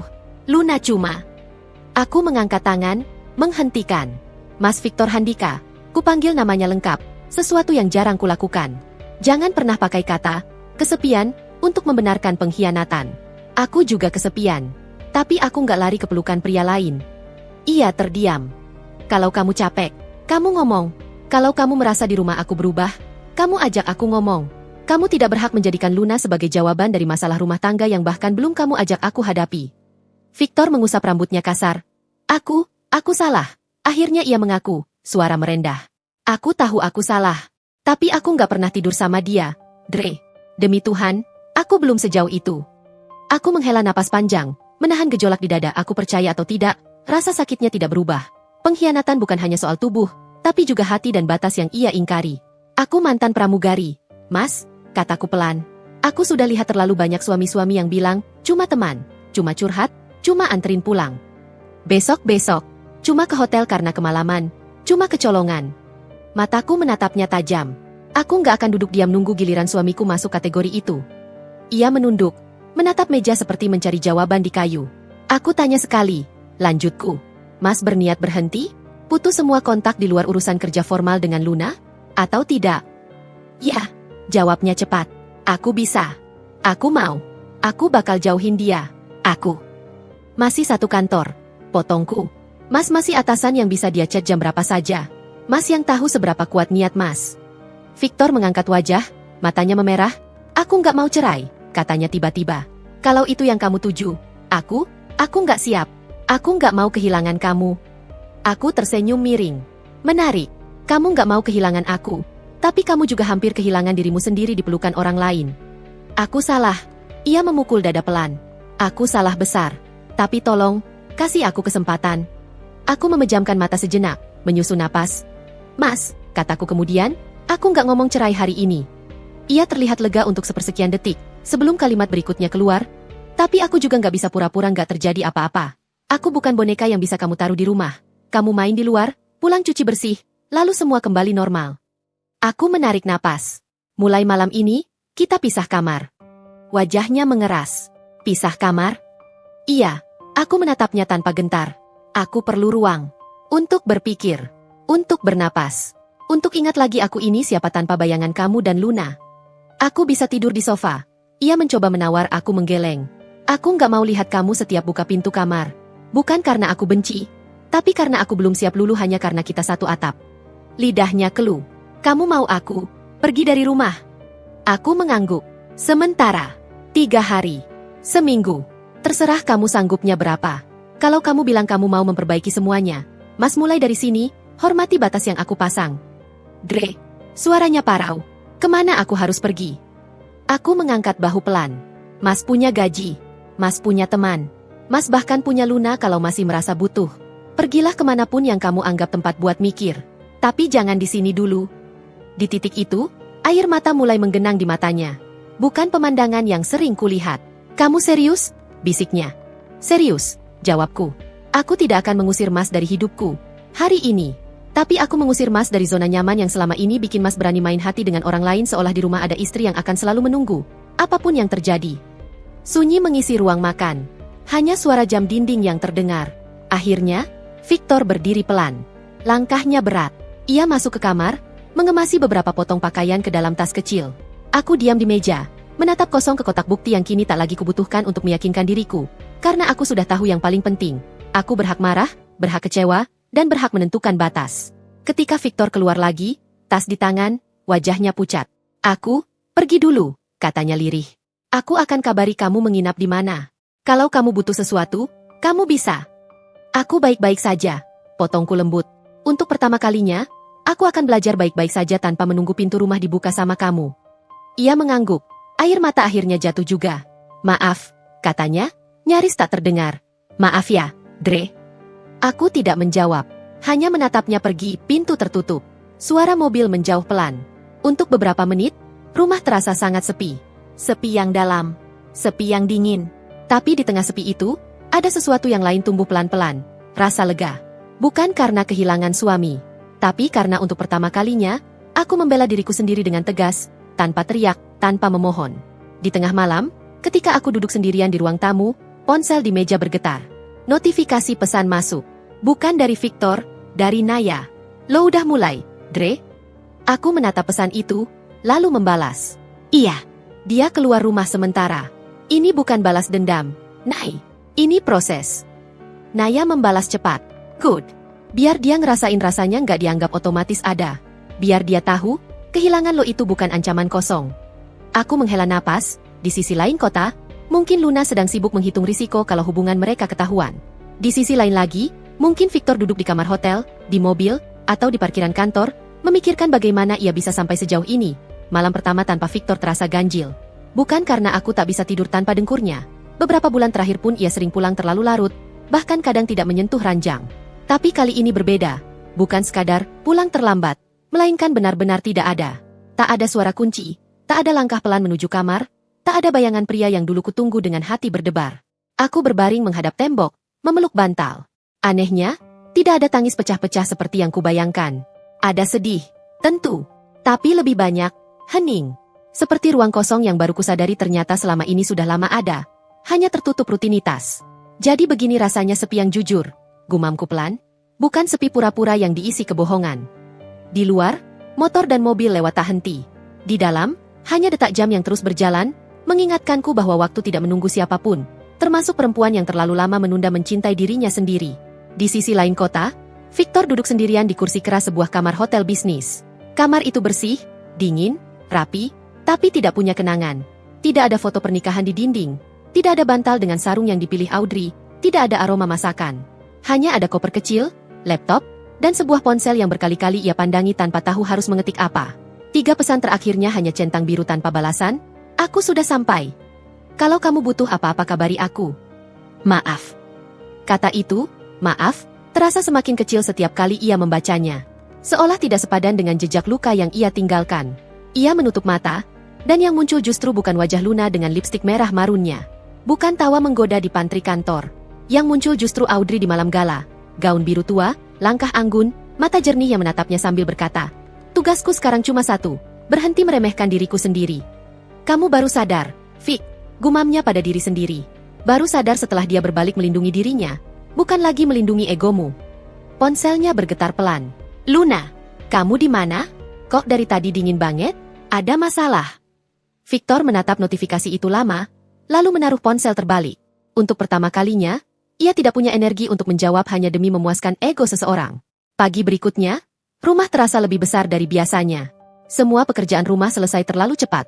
Tempat tidur sudah rapi, lantai sudah pel, cucian sudah jemur, dapur bersih.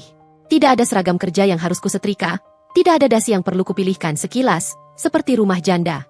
Bedanya, suamiku masih hidup. Hubungan kami yang setengah mati.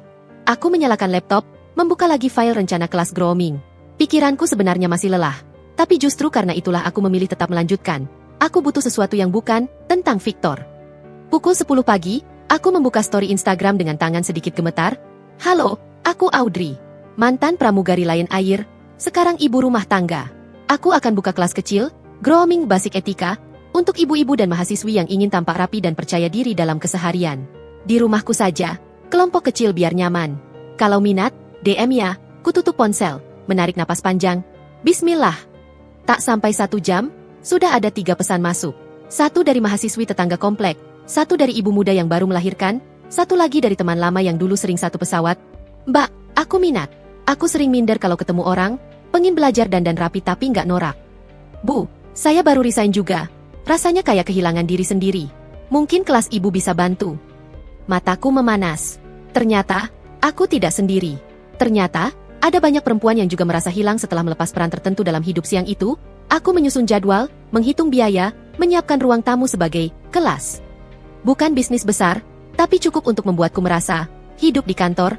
Victor memulai hari dengan pundak berat. Ia mencoba fokus pada laporan, tapi pikirannya berkeliaran. Ke chat Luna yang belum ia balas, ke wajah Audrey saat mengusirnya sementara, ketatapan rekan-rekan yang mulai aneh sejak gosip menguat. Menjelang siang, bos besar memanggilnya ke ruangan. Victor, duduk. Nada suaranya datar, profesional. Tapi ada sesuatu yang lain di balik itu. Ada apa, Pak? Victor berusaha tampak tenang. Saya dapat beberapa masukan. Sang bos menatapnya tajam, tentang hubungan pribadi di kantor yang mulai mengganggu profesionalisme. Jantung Victor berdegup cepat. Saya tidak mau mencampuri urusan pribadi karyawan, lanjutnya. Tapi kalau sampai nama perusahaan terbawa, apalagi ada istri sah yang tersakiti, itu urusan saya. Victor menunduk. Saya mengerti, Pak. Selesaikan, suara bosnya tegas. Kalau kamu masih mau kariermu jalan, pilih. Jangan main di dua tempat dan pikir semuanya akan baik-baik saja. Kata pilih itu menghantam lebih keras daripada semua grafik target yang pernah ia lihat. Sore hari, ponselku berdering. Nama, Mama Victor, muncul. Assalamualaikum, MA, sapaku pelan. Waalaikumsalam, nak. Suaranya lembut, tapi jelas sedang menahan sesuatu. Mama boleh tanya, Victor di mana? Dia tadi nggak pulang ke sini, tapi telepon Mama suaranya aneh. Aku menarik napas. Inilah bagian yang paling kuhindari. Menjelaskan tanpa mengadu, jujur tanpa menjelekkan. Mas Victor lagi, menginap di luar, MA. Kami lagi butuh jarak sedikit. Jarak. Mama mengulang, cemas. Kalian bertengkar besar? Bukan bertengkar, MA, jawabku hati-hati. Lebih ke, aku minta dia mikir. Selama ini aku terlalu sering memaklumi. Sekarang aku butuh dia lihat aku nggak akan selalu diam. Sunyi beberapa detik. Lalu, suara Mama terdengar pelan, berbeda dari yang kubayangkan. Dia selingkuh, ya? Dadaku sesak. MA, jawab jujur, desaknya. Mama perempuan juga. Mama bisa baca dari caranya ngomong. Akhirnya, aku mengangguk meski tahu Mama tidak bisa melihat. Iya, MA. Bukan cuma teman. Sudah lewat batas. Di seberang sana, Mama menarik napas panjang. Maaf ya, nak, katanya lirih. Harusnya sejak dulu Mama lebih sering ingatkan dia. Laki-laki kalau dibiarkan, kadang mikir rumah itu kayak terminal. Bisa datang dan pergi seenaknya. Air mataku menetes, bukan karena sedih. Melainkan karena merasa, diakui, aku nggak mau langsung cerai, MA, kataku. Tapi aku juga nggak mau pura-pura nggak terjadi apa-apa. Aku lagi bangun lagi, bukan cuma perasaan ke Mas Victor, tapi juga ke diriku sendiri. Mama terdiam lama, lalu berkata, lakukan apa yang bikin kamu tetap bisa lihat wajah kamu sendiri di cermin tanpa benci. Kalau suatu hari kamu memaafkan dia, pastikan kamu nggak memaafkan dengan posisi kamu di bawah. Kalau kamu memilih pergi, Mama akan tetap anggap kamu anak Mama. Aku menutup mata. Kata-kata itu menetes seperti obat di luka terbuka. Terima kasih, MA. Malah menjelang ketika ponselku bergetar lagi. Kali ini, Victor, besok boleh kita ketemu? Di rumah, atau di luar? Aku pengin bicara bukan sebagai korban, bukan sebagai pembela diri, tapi sebagai laki-laki yang tahu dia salah. Aku menatap pesan itu lama. Ada kejujuran yang belum pernah aku lihat sebelumnya. Ia tidak menyebutkan alasan, tidak mencoba membalik cerita. Besok sore, di rumah, balasku singkat. Tapi hanya kita berdua. Bukan untuk balikan otomatis, bukan untuk drama. Untuk bicara sebagai dua orang dewasa. Beberapa detik kemudian, balasan masuk. Terima kasih. Aku datang. Ponselku taruh di meja. Dalam hati, aku tahu, besok bukan hari keputusan final. Tapi besok adalah hari di mana aku mulai menggambar garis besar. Apakah pernikahan ini masih bisa dirakit ulang, atau harus diletakkan di rak kenangan dengan hormat? Aku berdiri di depan cermin, menatap bayanganku sendiri. Wajah yang beberapa bulan lalu sering sembab, kini tampak lebih tegas. Victor boleh menyesal, kataku pelan pada diriku sendiri. Luna boleh menghilang, orang boleh membicarakan apa saja. Tapi pada akhirnya, yang harus mengambil pilihan, aku. Sore itu, rumah terasa seperti ruang sidang yang sunyi. Tirai setengah terbuka, cahaya matahari masuk miring, menyoroti debu tipis yang menari di udara. Meja makan sudah kubersihkan, kursi-kursi ditata rapi. Hanya dua yang kuposisikan saling berhadapan. Di satu sisi, ada aku, Audrey Angelika, mantan pramugari, mantan istri, lumayan, dan perempuan yang sedang belajar penuh menjadi dirinya sendiri. Di sisi lain nanti, akan ada Victor Handika. Suami, pengkhianat, sekaligus manusia yang, suka tidak suka, pernah sangat kucintai. Pintu berbunyi pelan, aku menarik napas panjang sebelum bangkit membukanya. Victor berdiri di depan sana dengan kemeja kusut sedikit, rambut kurang rapi, dan lingkaran hitam di bawah mata. Bukan Victor yang rapi dan percaya diri di kantor. Ini Victor yang telanjang dari segala citra. Assalamualaikum, sapanya lirih. Waalaikumsalam. Aku bergeser memberi jalan. Mas masuk. Ia melangkah pelan ke dalam. Matanya bergerak cepat memindai ruangan. Rak TV, sofa, meja, dapur kecil. Rumah yang ia kenal luar dalam, tapi tiba-tiba terasa asing. Kamu, sehat? Tanyanya, berhenti di dekat meja makan. Sehat. Aku duduk, menunjuk kursi di depanku. Mas.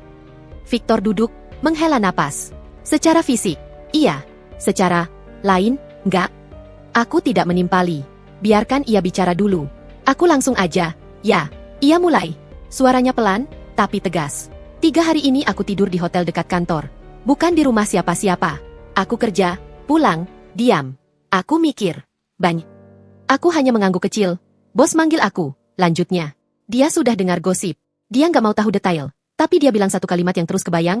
Jangan main di 2 tempat dan berharap semua baik-baik saja. Victor tersenyum miring, getir. Dan, aku sadar, Itulah yang selama ini aku lakukan. Di rumah, aku jadi suami yang setengah hati. Di kantor, aku jadi laki-laki yang mencari pembenaran. Bagus kalau Mas sadar, ucapku datar. Kemarin, aku ketemu Luna. Ia menarik napas. Buat ngomong, putus. Beneran putus. Bukan, jangan chat terlalu sering. Bukan, kita jaga jarak sementara. Putus. Sekilas, aku membayangkan pertemuan itu sebuah kafe dekat kantor. Suasana sore, orang-orang sibuk dengan laptop masing-masing. Luna datang dengan kacamata hitam di kepala, dandanan tetap rapi, tas bermerek menggantung di lengan. Pak Victor, ia tersenyum, duduk. Serius nih manggil aku ke sini? Tumben gak di kantor? Victor menatapnya beberapa detik. Di matanya, tidak ada lagi bayangan pria yang terpesona. Kita nggak usah basa-basi, Lun, katanya akhirnya.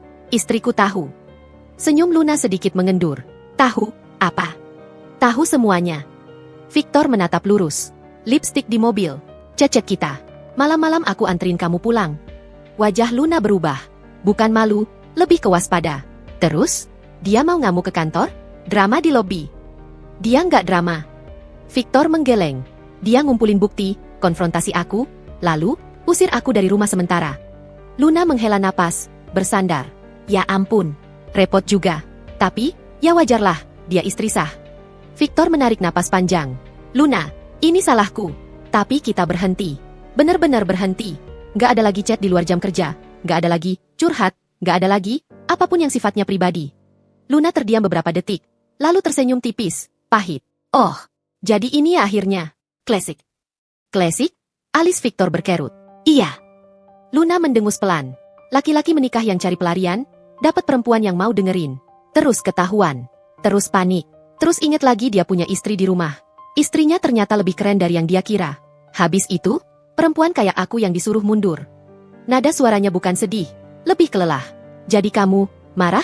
Tanya Victor hati-hati. Marah. Iya, tapi bukan karena kehilangan kamu, Pak.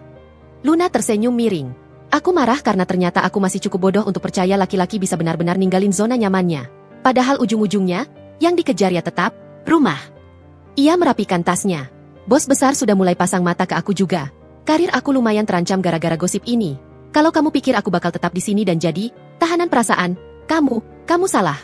Apa maksudmu? Tanya Victor. Aku sudah apli ke bank lain, jawab Luna singkat. Dan, ada pria lain yang lebih jelas. Single, nggak pakai, nanti-nanti. Kalau aku mau repot hidup, mending buat diri sendiri, bukan jadi figuran di rumah tangga orang. Victor menelan ludah. Ucapan itu menusuk, tetapi, anehnya, juga melegakan. Jadi, Luna berdiri. Terima kasih sudah ngajarin aku satu hal, Pak.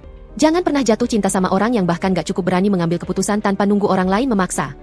Lalu ia pergi, tanpa drama, tanpa air mata. Meninggalkan Victor sendiri dengan kopi dingin dan kata-kata yang menggema. Figuran di rumah tangga orang kini, di depanku, Victor menatap meja. Dia pindah, tanyaku singkat. Dia bilang sudah apli, jawab Victor. Bos juga bilang, kalau aku dan dia masih menunjukkan tanda-tanda hubungan pribadi yang mengganggu, salah satu dari kami pasti harus keluar. Atau dua-duanya. Dan Mas takut kehilangan pekerjaan, tebakku. Victor menggeleng pelan. Aku takut kehilangan semua. Pekerjaan, harga diri, dan terutama, kamu. Aku menahan diri untuk tidak bereaksi terlalu jauh. Aku nggak di sini untuk membela diri, lanjutnya. Aku di sini untuk bilang, kamu benar, aku salah. Nggak ada kalimat, tapi, setelah itu. Sunyi sejenak. Aku sudah kontak konselor pernikahan, tambahnya. Awalnya kupikir aku bisa perbaiki ini sendiri. Ternyata, aku bahkan gak bisa jujur pada diri sendiri tanpa kamu tempelkan bukti di depan muka. Jadi ya, aku butuh bantuan profesional untuk bongkar kenapa aku bisa seegois itu. Aku mengangkat alis. Bagus kalau Mas sadar minta tolong. Tapi aku gak janji akan ikut. Aku tahu. Ia menatapku, matanya memerah lagi. Aku gak datang untuk mengemis kamu kembali seperti dulu. Karena, jujur, aku tahu yang dulu sudah gak ada. Kalimat itu menohok, tapi aku mengangguk. Bagus. Setidaknya Mas realistis. Aku cuma mau bilang, ia menghela napas, apapun keputusan kamu nanti, aku siap tanggung. Termasuk kalau kamu bilang, kita cukup sampai di sini. Tiba juga akhirnya. Bagian di mana bola kembali sepenuhnya di tanganku. Aku memejamkan mata sejenak, mengatur napas. Dalam hitungan detik itu, potongan hidup melintas. Aku dengan seragam merah berjalan di lorong kabin, tersenyum pada penumpang. Aku di pelaminan dengan cadar, menggenggam tangan Victor yang berkeringat dingin. Aku di dapur, masak sambil masih pakai lipstik, berharap dipuji. Aku di acara kantor, melihat Luna menyentuh lengan suamiku. Aku di cermin, mencoba makeup lagi untuk pertama kali. Aku di gala dinner, menatap mata Victor sambil berkata, aku berhenti meremehkan diriku sendiri. Dan aku kini, duduk tegak, gaun rumah sederhana, tapi dengan hati yang lebih utuh daripada beberapa bulan lalu. Mas, suaraku jernih saat kubuka mata. Aku sudah pikirkan ini baik-baik. Victor menegakkan punggung, menunggu. Aku tidak ingin menghabiskan sisa hidupku dengan curiga, kataku pelan. Setiap kali kamu bilang lembur, aku takut otakku akan otomatis memutar adegan kamu dan Luna.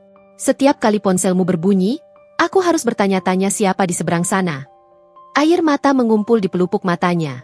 Aku juga nggak mau, lanjutku, menghabiskan energi terus-terusan mengawasi, mengecek, menguji. Pernikahan yang diisi pemeriksaan, bukan kepercayaan, itu bukan rumah. Itu penjara. Buat kamu, buat aku. Aku menarik napas panjang. Jadi, pilihan yang paling sehat untuk harga diriku, dan mungkin, untuk waras kita berdua adalah, aku memilih berhenti menjadi istrimu. Kata-kata itu meluncur tanpa gemetar. Victor menutup wajah dengan tangan, bahunya bergetar. Cerai? Suaranya pecah. Iya, jawabku tenang. Cerai. Bukan karena aku benci. Justru karena aku nggak mau kebencian itu tumbuh dan meracuni semua kenangan baik yang kita pernah punya. Aku melanjutkan, pelan tapi jelas, kita tidak punya anak, itu memudahkan.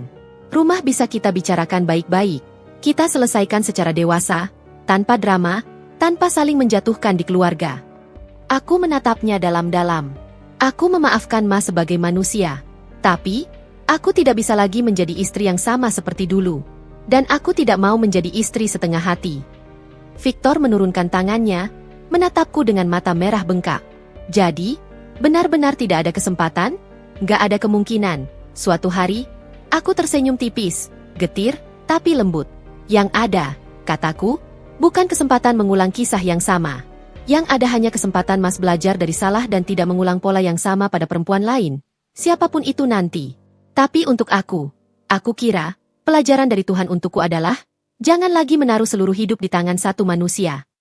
Ia mengangguk pelan, air mata jatuh tanpa suara. Kalau itu keputusan kamu, suaranya bergetar, aku terima. Aku pantas dapat ini. Aku menatapnya. Mas pantas dapat kesempatan memperbaiki diri. Hukuman Mas bukan aku balas selingkuh. Bukan aku mempermalukan Mas di mana-mana. Hukuman Mas adalah menjalani hidup tahu bahwa Mas pernah punya istri yang meninggalkan dunianya demi Mas, dan Mas melepaskannya. Penyesalan itu biarlah jadi urusan Mas dengan hati Mas. Ia terisak. Aku akan urus semua administrasi yang diperlukan, tambahku. Kita bisa pergi ke pengadilan agama sama-sama. Jelaskan baik-baik ke mama dan keluarga. Aku nggak akan jelek-jelekan Mas. Tapi aku juga nggak akan berbohong kalau ada yang tanya kenapa. Victor mengangguk lagi. Terima kasih. Karena masih mau menjagaku dari jadi laki-laki paling dibenci semua orang. Ia mencoba bercanda, gagal. Dan terima kasih. Karena pernah mau jadi istriku. Aku menghela napas. Terima kasih juga, Mas, karena pernah, meski sebentar, jadi rumah yang kupilih. Kami duduk dalam diam cukup lama. Bukan lagi sebagai suami istri yang saling menyalahkan, melainkan sebagai dua manusia yang akhirnya berani melihat luka apa adanya, tanpa bedak. Dan perlahan, sangat perlahan, aku merasa sesuatu di dalamku terlepas.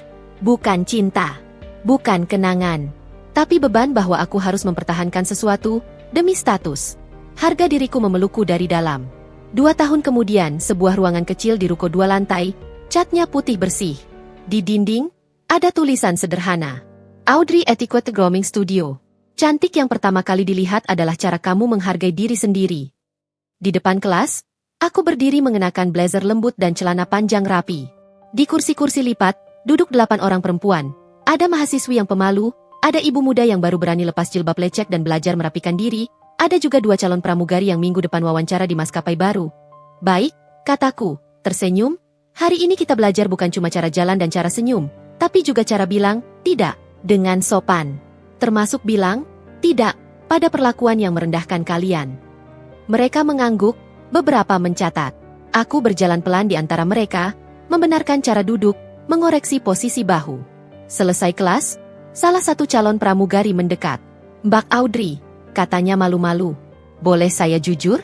Dulu saya kira pramugari itu cuma soal cantik dan body bagus. Tapi setelah ikut kelas Mbak, saya sadar yang mahal itu cara kita memandang diri sendiri. Aku tersenyum, merasa mataku sedikit panas.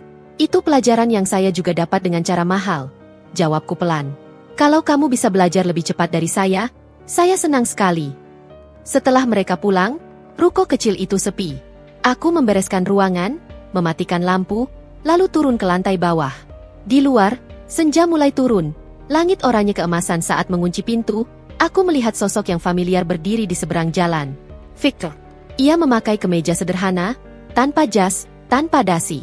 Wajahnya lebih tirus, sedikit lebih tua, tapi matanya masih sama. Aku tertegun sesaat, lalu melangkah mendekat. Mas. Ia berbalik, tersenyum kecil. Hai, Dre. Kok, di sini? Tanyaku, tanpa marah, tanpa riak. Aku ada urusan ketemu klien di kafe ujung sana, katanya sambil menunjuk. Pas lewat lihat tulisan namamu di papan. Aku cuma pengen lihat sebentar, nggak ada niat ganggu. Aku mengangguk, nggak ganggu. Dia menatap papan kecil di atas ruko. Kamu beneran bikin studio sendiri? Mantap. Pelan-pelan, jawabku, tapi aku bahagia. Senyum di bibirnya melebar, tapi matanya sayu. Aku bisa lihat. Kami berdiri beberapa detik dalam diam, menyaksikan orang-orang lalu lalang. Aku dengar dari Mama, ujarnya pelan. Kelas kamu banyak diminati. Katanya kamu sering diminta isi pelatihan di kampus juga. Aku mengangguk singkat. Rezeki. Victor menelan ludah. Aku cuma mau bilang, sekali lagi, dari hati yang jauh lebih waras dari 2 tahun lalu, aku benar-benar menyesal. Bukan karena kamu sekarang jauh lebih bersinar tanpa aku, tapi karena aku dulu buta. Aku menatapnya. Tidak ada lagi gelombang emosi besar, hanya rasa tenang. Penyesalan itu antara Mas dan Tuhan, kataku lembut. Aku sudah mengembalikan semua yang aku bisa ke tangannya. Tugas aku sekarang, menjalani hidup tanpa menyesali diri sendiri. Ia mengangguk, menatapku dengan mata yang kini penuh penerimaan. Aku senang lihat kamu bahagia, Dre. Meskipun bukan sama aku, katanya akhirnya. Aku tersenyum. Aku juga berharap Mas bahagia. Meskipun bukan dengan aku. Ada sesuatu yang selesai di kalimat itu. Sebuah pintu yang dulu tertutup keras, kini terbuka sedikit. Not untuk kembali, tapi untuk membiarkan udara baru masuk. Kami berpisah dengan salam yang sopan. Ia berjalan ke arah kiri, aku ke kanan. Di tengah langkah, aku menoleh sebentar. Victor juga menoleh. Kami tertawa kecil, lalu sama-sama melanjutkan jalan. Untuk pertama kalinya, aku benar-benar merasakan arti judul cerita yang dulu hanya kalimat marah di kepala. Ku buat kau menyesal, Mas. Bukan dengan menghancurkan hidupnya, bukan dengan balas dendam murahan, tapi dengan membuktikan bahwa istri yang dulu ia anggap lumayan, ternyata bisa berdiri tegak, cantik, dan berharga, bahkan ketika tidak lagi berdiri di sampingnya. Dan lebih dari itu, aku sudah sampai di titik yang jauh lebih penting. Aku sudah tidak lagi menyesal, pernah salah memilih, karena dari pilihan yang salah itu, aku belajar menemukan diriku sendiri. Dan bagi seorang istri, atau perempuan manapun, itulah harga diri yang tak bisa ditukar dengan apapun. Selesai.